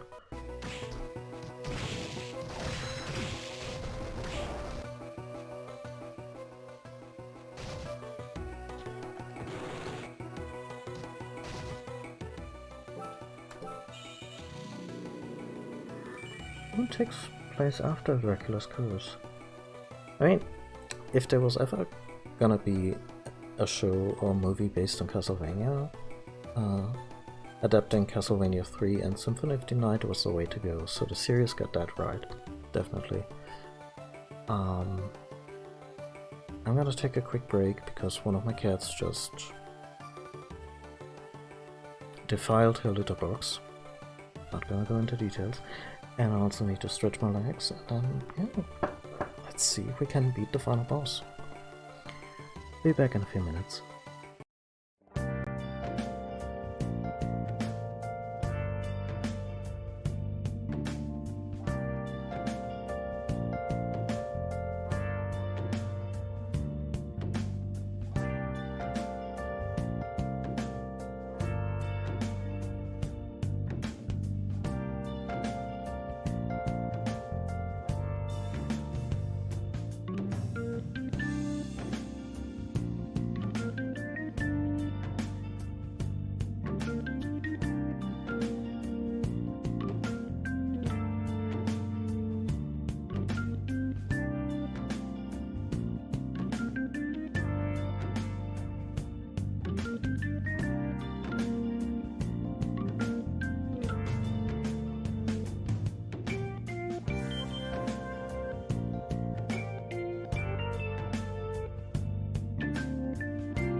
we're back. Okay. I guess we're ready to fight.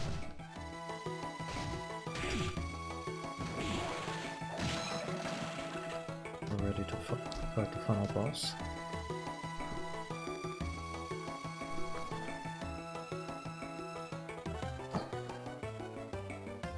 Let's see what kind of...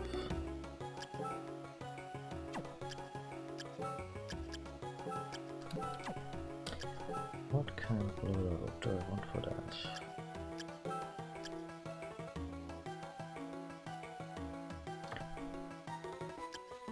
I'm still partial towards the disc armor because the spinning disc has a really nice arc. So we probably need that less now that we already using an arcing weapon. Just go for lightning doll, honestly. Panda, I hope we will not need. And yeah, just plain old Headhunter for those extra stats.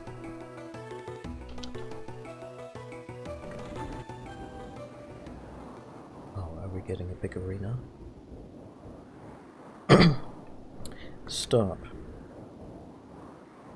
Julius? So you are the one. I didn't want to believe it was true. It's true, I am Dracula, but I am not what you think I am. Must destroy Dracula at any cost. That is my destiny. No, wait, I don't want to fight against you. Nothing you can say will stop me. Prepare to die. Aww. And the music too.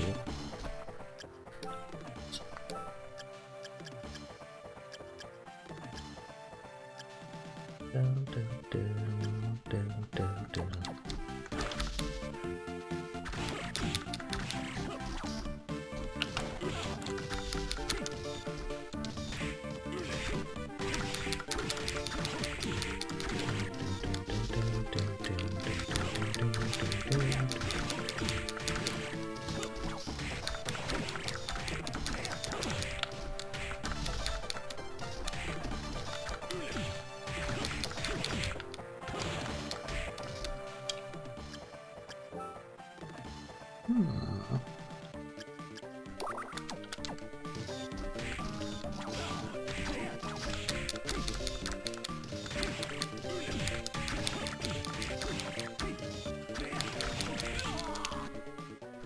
That's... Spinner would suck in a fight against death. Oh yeah.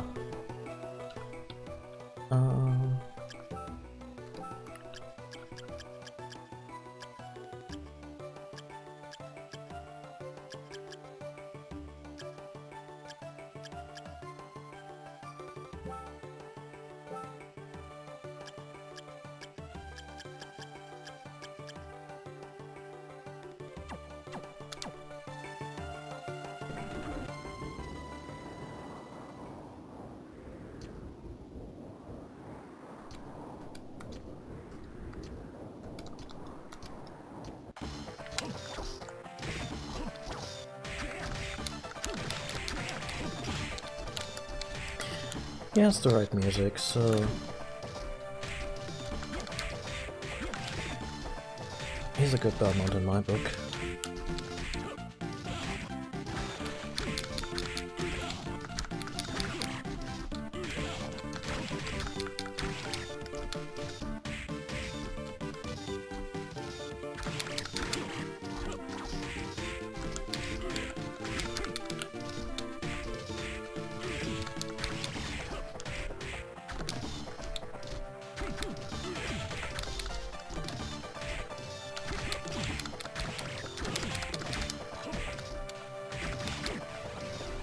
Oh shit.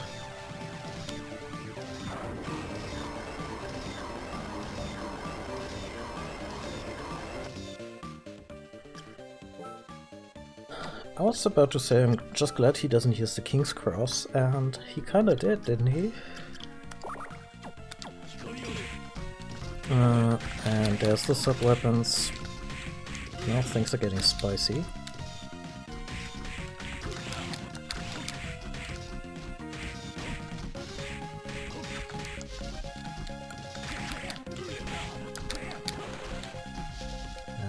of mana too, but that I can fix.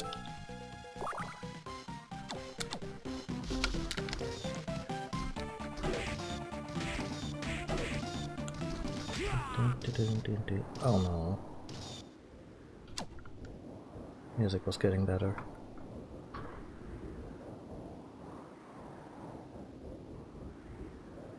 Stop, I've had enough. Wait, why won't you finish me off? You took it easy on me, I could tell. The strength of a Belmont. No, the strength of a vampire hunter is greater than this. When I fought you, I felt the evil spirit within you, but there's more. I also sense Summer's spirit, and that's more than enough to stop me. I've got a favor to ask of you. What is it? From here, I would set off to fight against my own fate. If I lose the battle, and I become the reincarnation of evil, I want you to kill me. I will. I promise. Thanks. Now I can't go into this battle without reservations. Farewell, my friend. Don't let me use that whip again. I wanna be real here. I wanna save.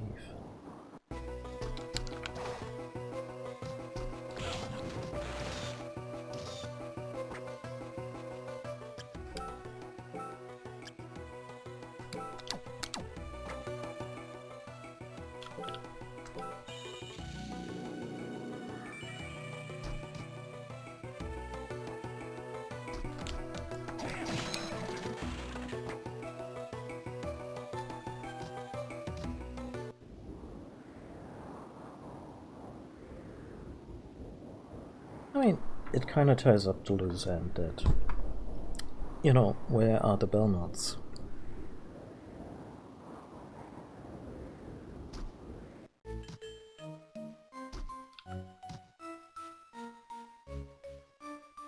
Oh, this is a whole new thing?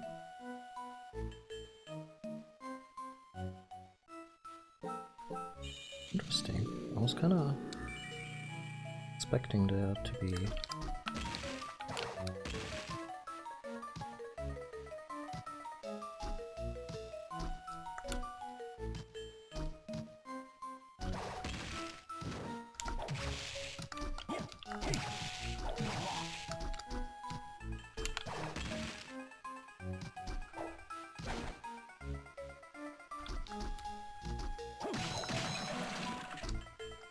Oh yeah, but at the same time, it's the old terrible misunderstanding between two heroes.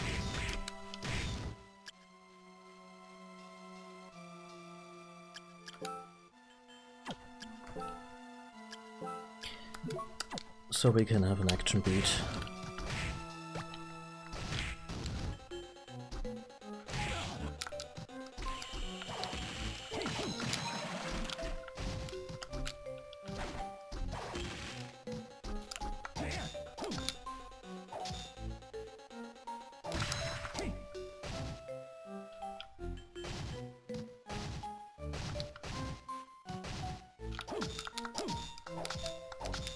Still?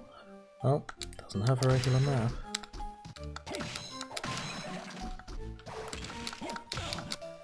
Can't we clear that up?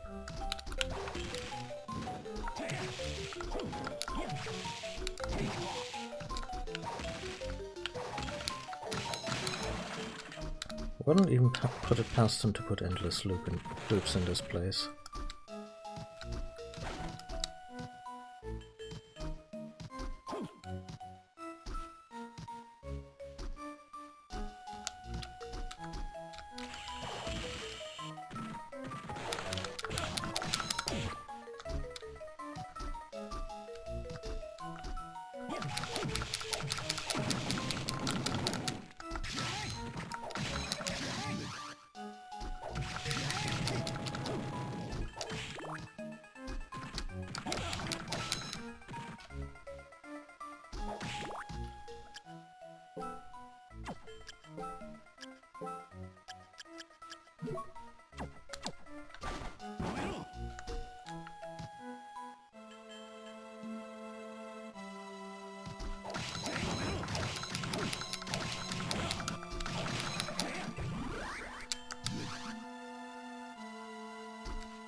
this one means business.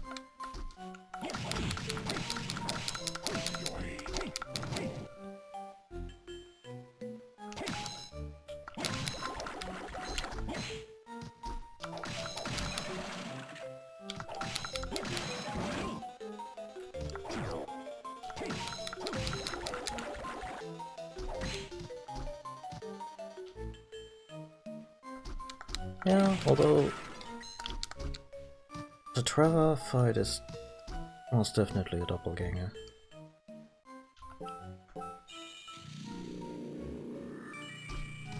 Not sure about the Richter fight. I have yet to play Portrait of Ruin.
Oh, this place.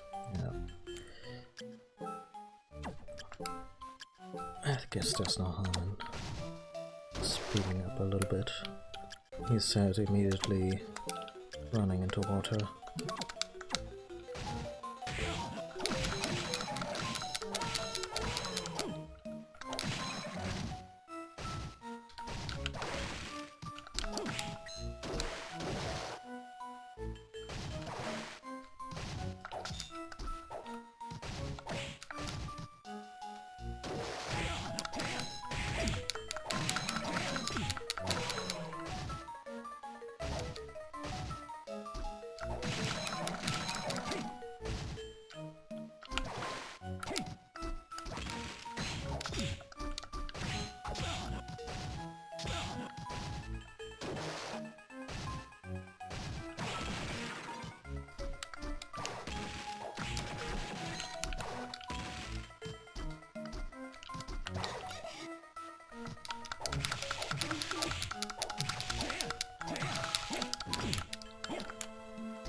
Well,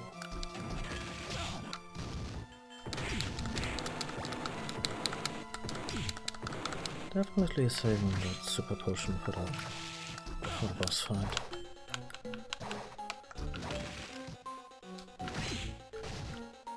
Oh shit.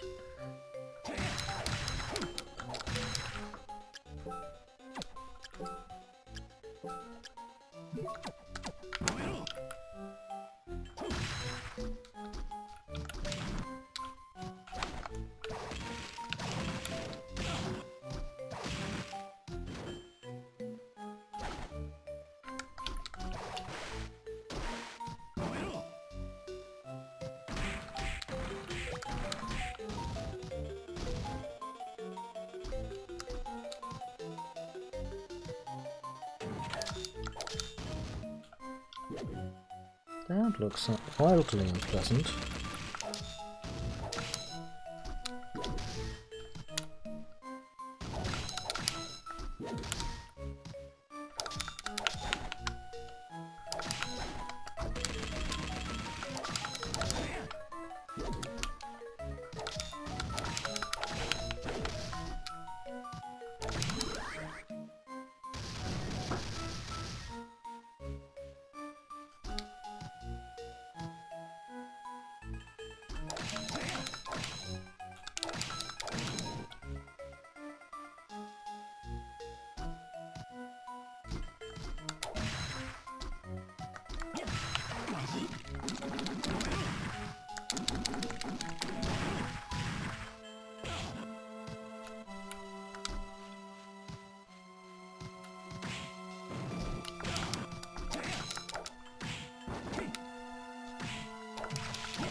It's got a little close for comfort just now.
Okay, this looks pretty definitive.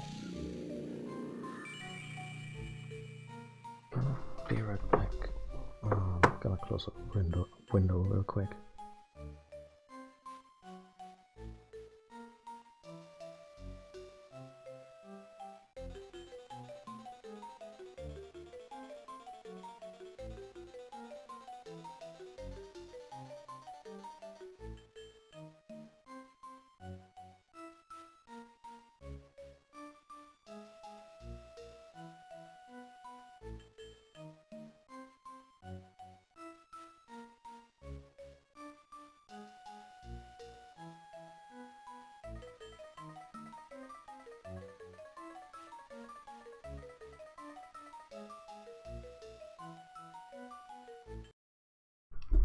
Okay, coming up on the final boss.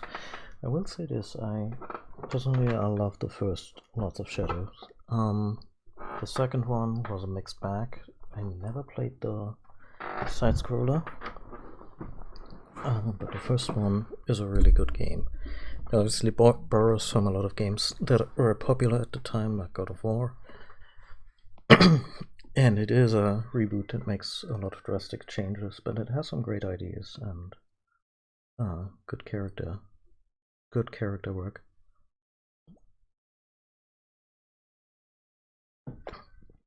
Plus the locations and the music are just gorgeous.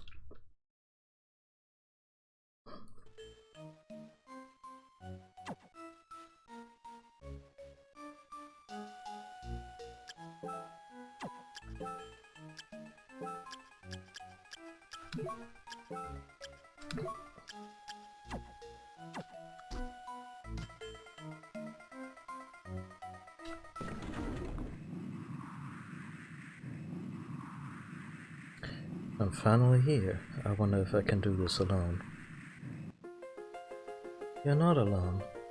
Really, Mina? What? Everyone remaining in the castle combined their powers to contact you. Oh god, this... we went full anime.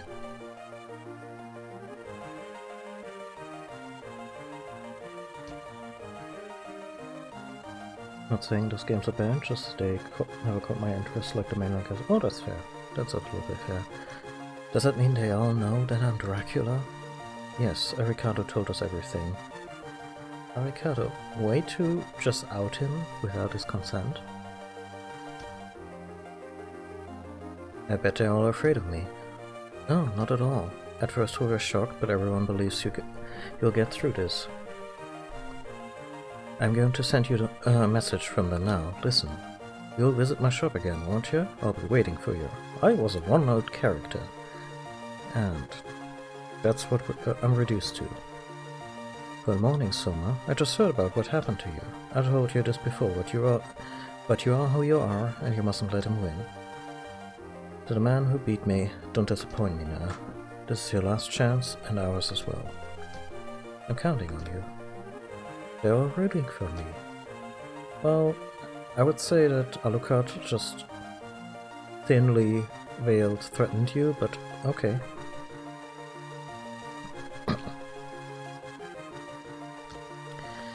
You can do it, because I believe in you. Mina, alright, here I go. Here I go, dropping a safe state. Oh shit. It took my souls!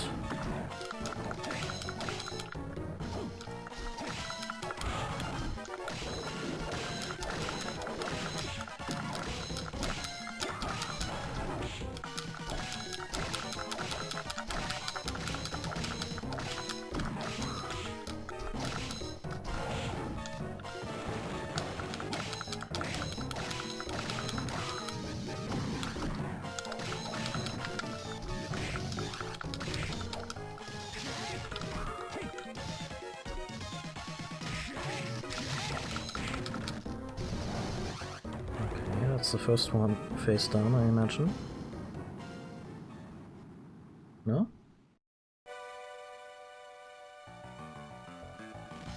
Oh yeah, there's still...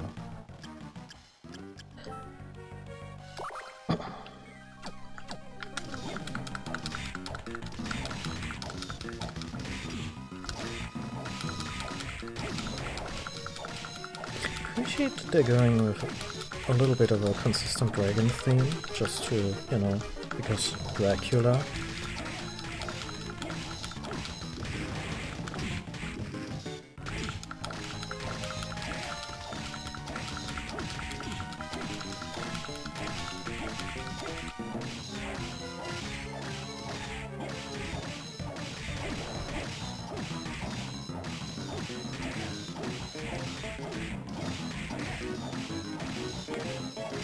Shit.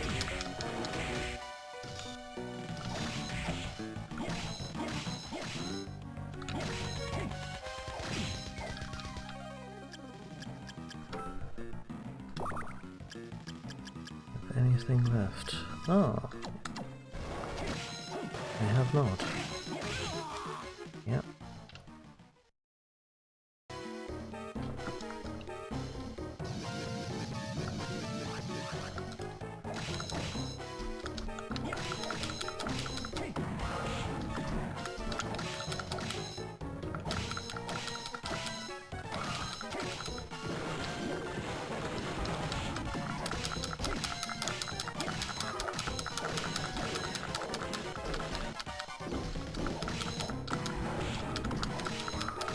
Should really do a better job dodging these.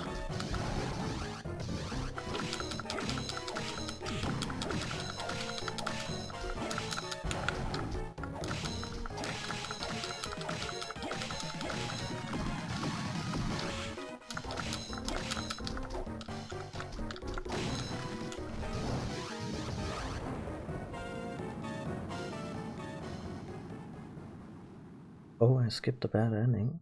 Well, that's good to know, in case I die again. I'll just let it play out. Thanks for bringing that up.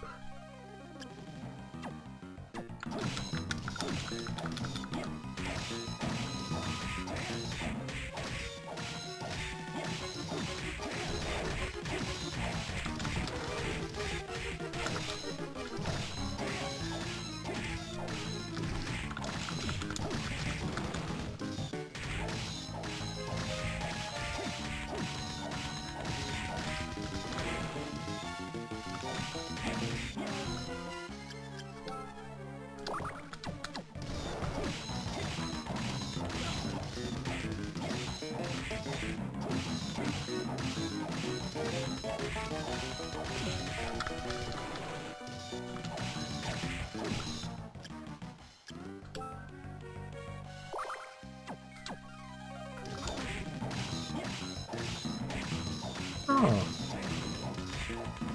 Well.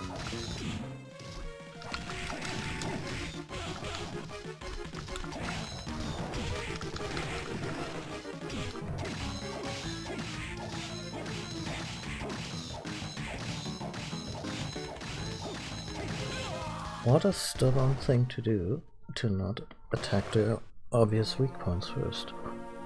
Ah. Is he gonna throw the glass? Sorry, I kept you waiting. Time to keep that promise I made you.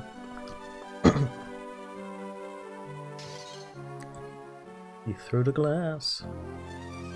And there we go.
Ah, I was about to press start for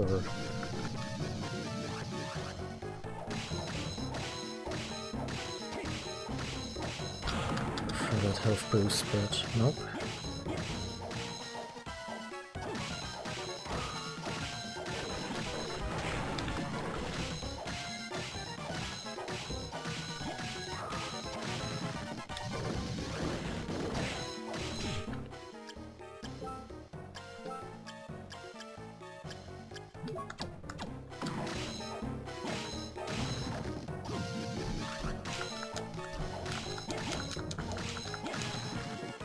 Okay, never mind.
Ah, wow, I got really railroaded.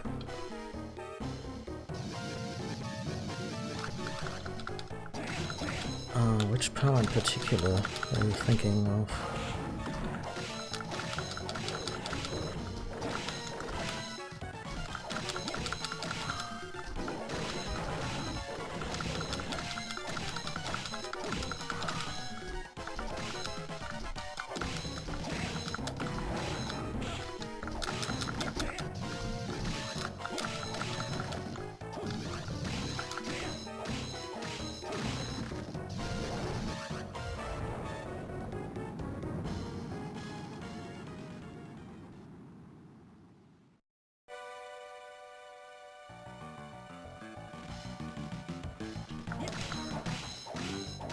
Oh yeah, the one where you can walk on the ceiling.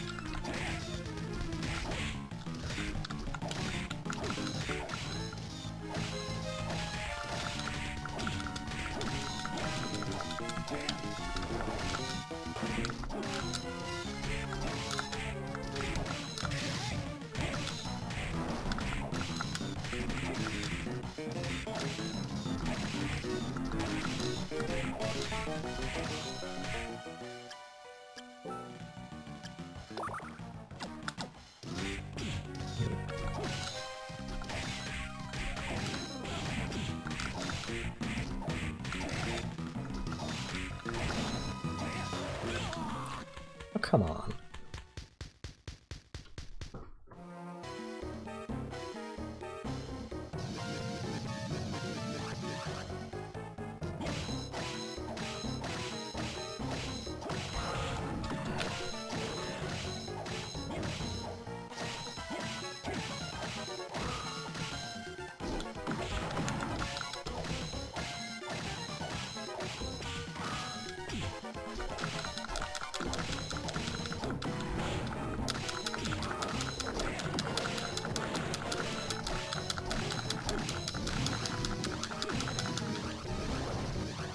Took quite a beating here, but I guess I should have just bought a bunch of potions from Hammer the last time I had a chance, but I always forget these things.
Oh yeah, the books.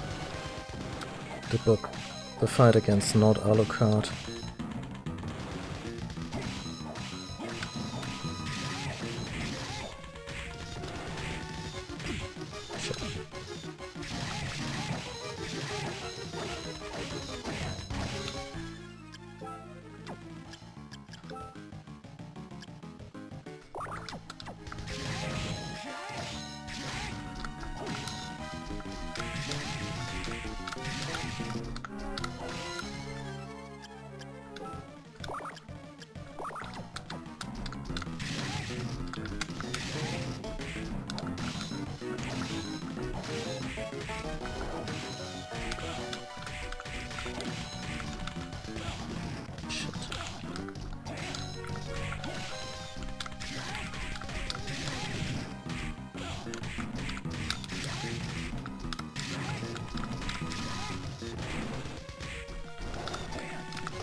Damn, that would not lay off.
The dragon is really whipping my ass in this round.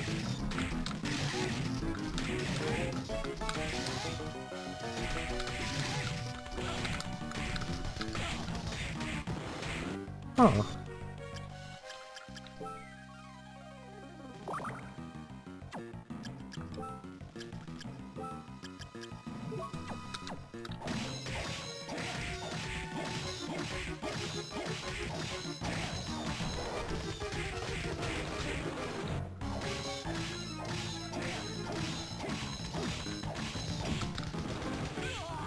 I survived one more hit thanks to the succubus power.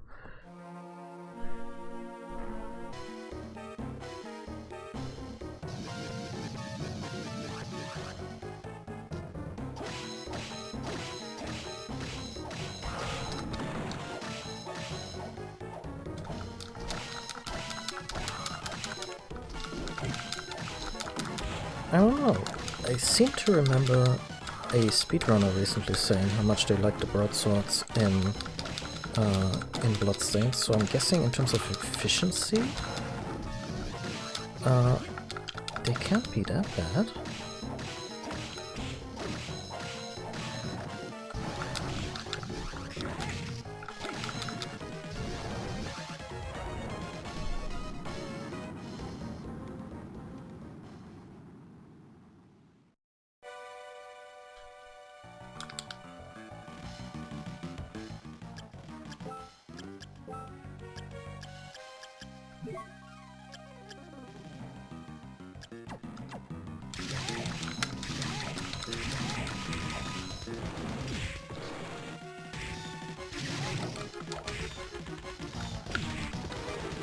Shit. That wasn't me.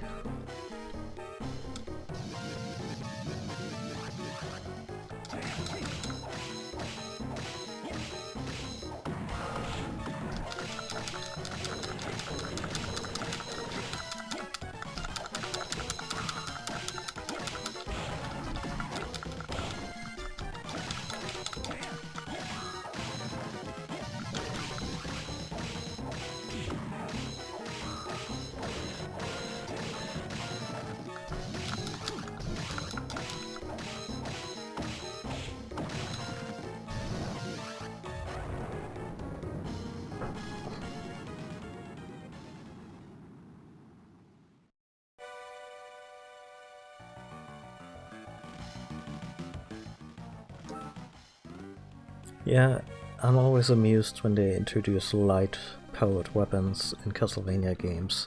Like, realistically, how many enemies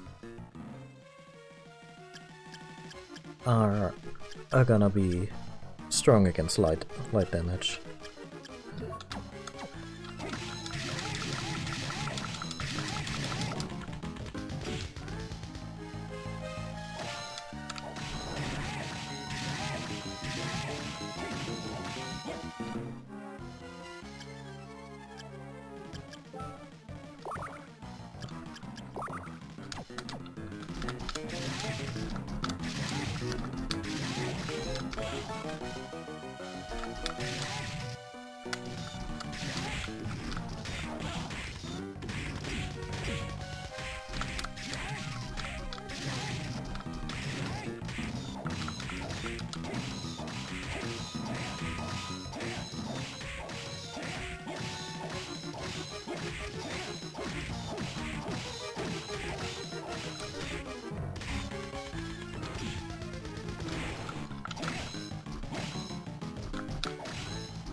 find that dragon enemy exceedingly hard to dodge.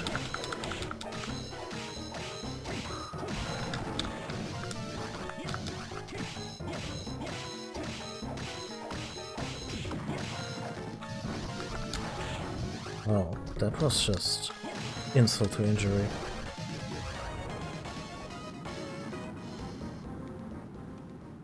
Smacking the body against the eye should really damage the eye? Yeah, yeah.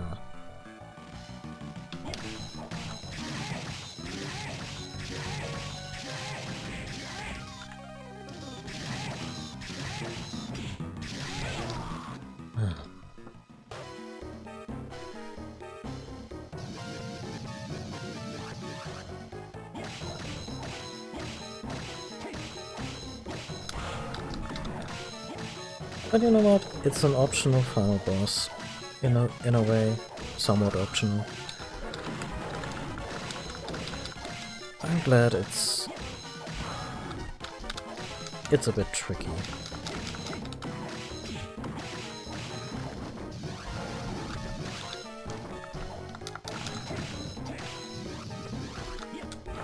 Nope.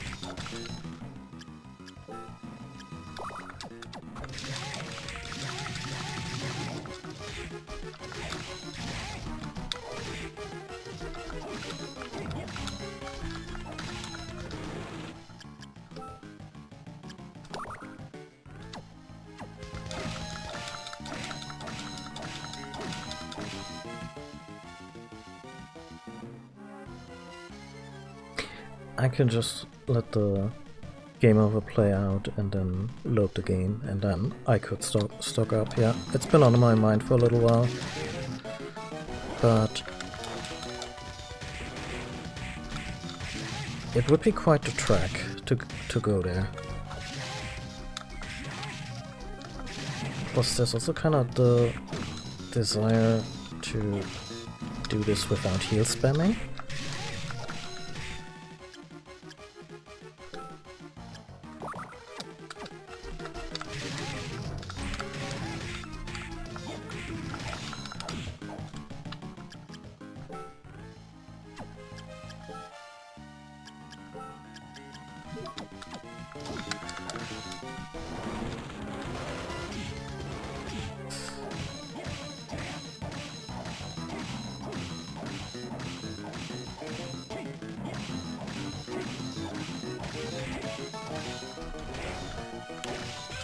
Shit.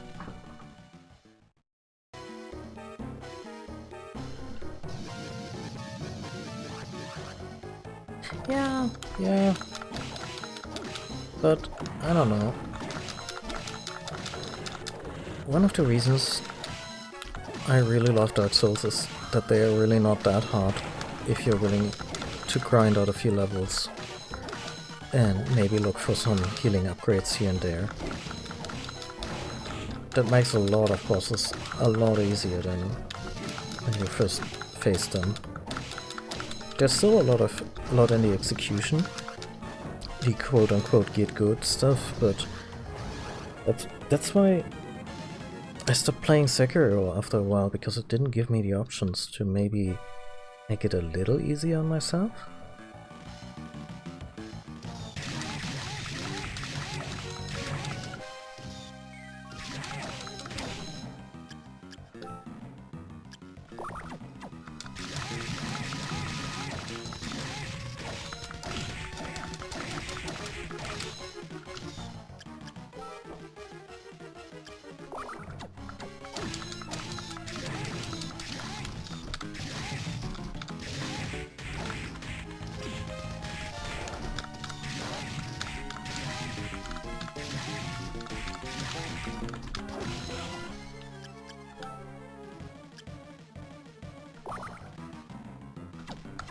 Okay,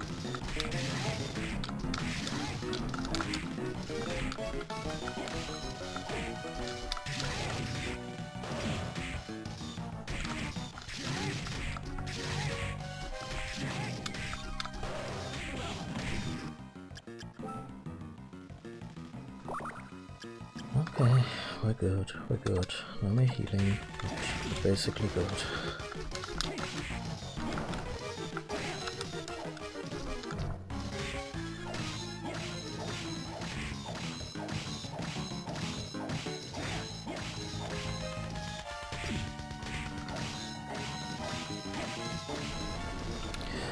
And I think that was Aria of Sorrow.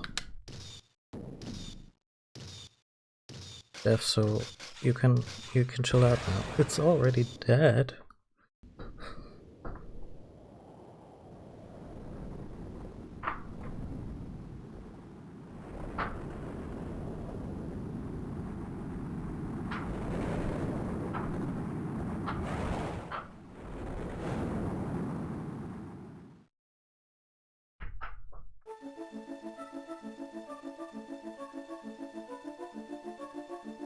Hello, Soma. Congratulations.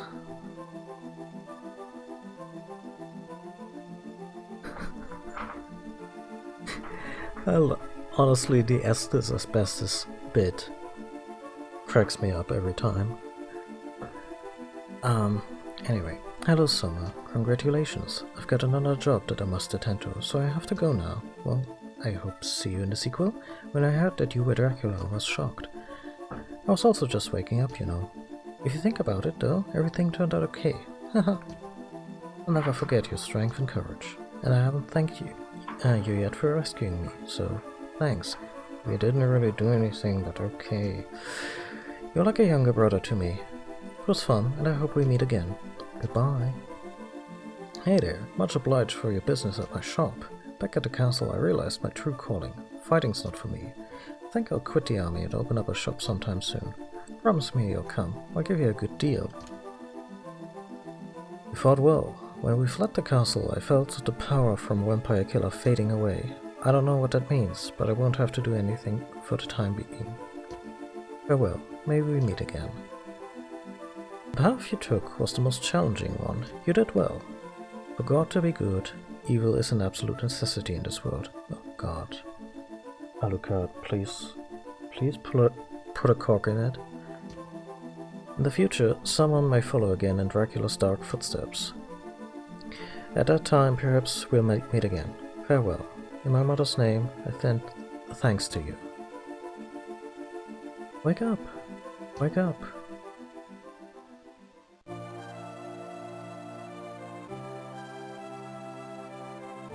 Oh, nice bit from Vampire Killer. Wake up, Soma. Oh. Soma, thank God you woke up. Why do you folks speak? I was saved by you all again. Again? Yes, I couldn't have won the last battle by myself. Everyone's kind words and encouragement led me to victory. Wow, apparently hopes and prayers really do work. Sorry, that was a bit tactless. Remember, inside of me, Dracula's power lies sleeping. It's not evil, but it's definitely changed me. That's okay. If anything ever happens again, everyone will rush to your aid. That's right, I guess they will. Look, the eclipse has ended.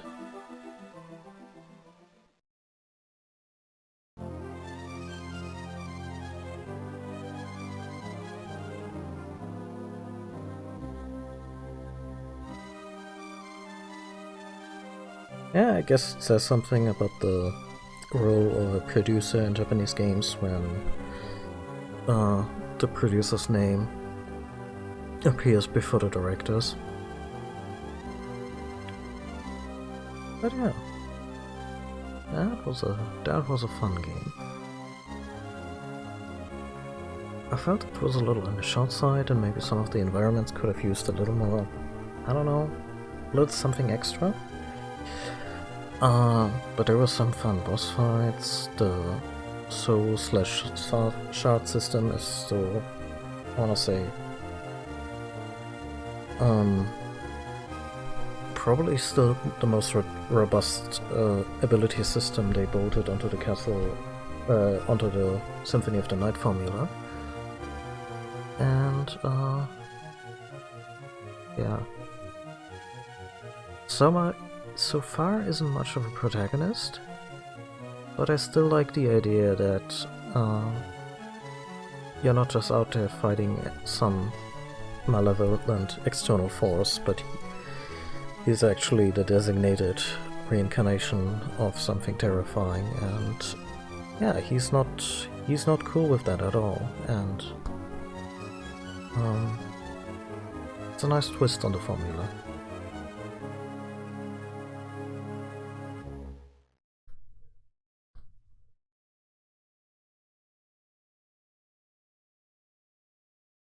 Oh yeah, the whole nickname thing in all the games. That was always so weird to me. But yeah, and it also reduces the pedigree of individual creators. Not just for poaching reasons, but also so the glory winds up sticking to the company rather than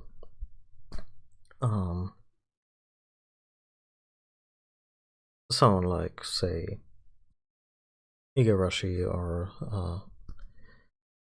Miyamoto.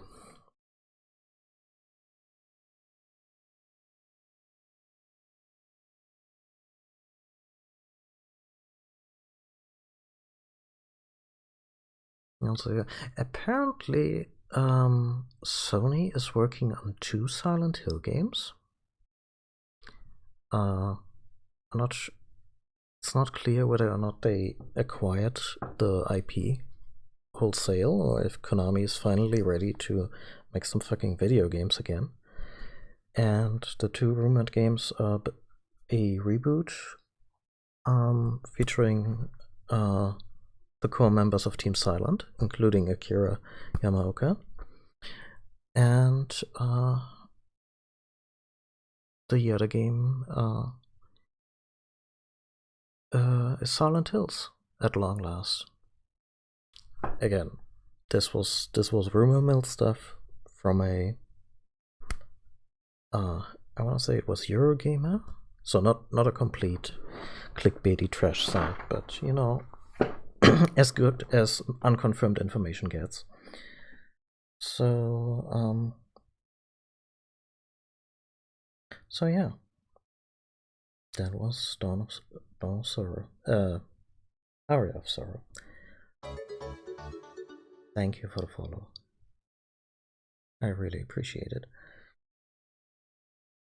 I probably won't do like an hour ago. I was like, maybe I can wrap this up on the quick, then have dinner, and if nothing comes up during the evening, probably do another stream and start with Dawn of Sorrow. If I really feel like streaming later and nothing else is up, then I might just do that, but I don't want to promise anything. Chances are I will do another stream tomorrow on Tuesday. And yeah, Dawn of Sorrow I'm curious about. As I noted on my Twitch page, I'm trying to keep down expectations into myself and from my audience regarding any plans, because at some point it becomes more stifling than motivating. So I'm guessing Dawn of Sorrow is next. It might not be, but right now I'm enjoying the gameplay loop.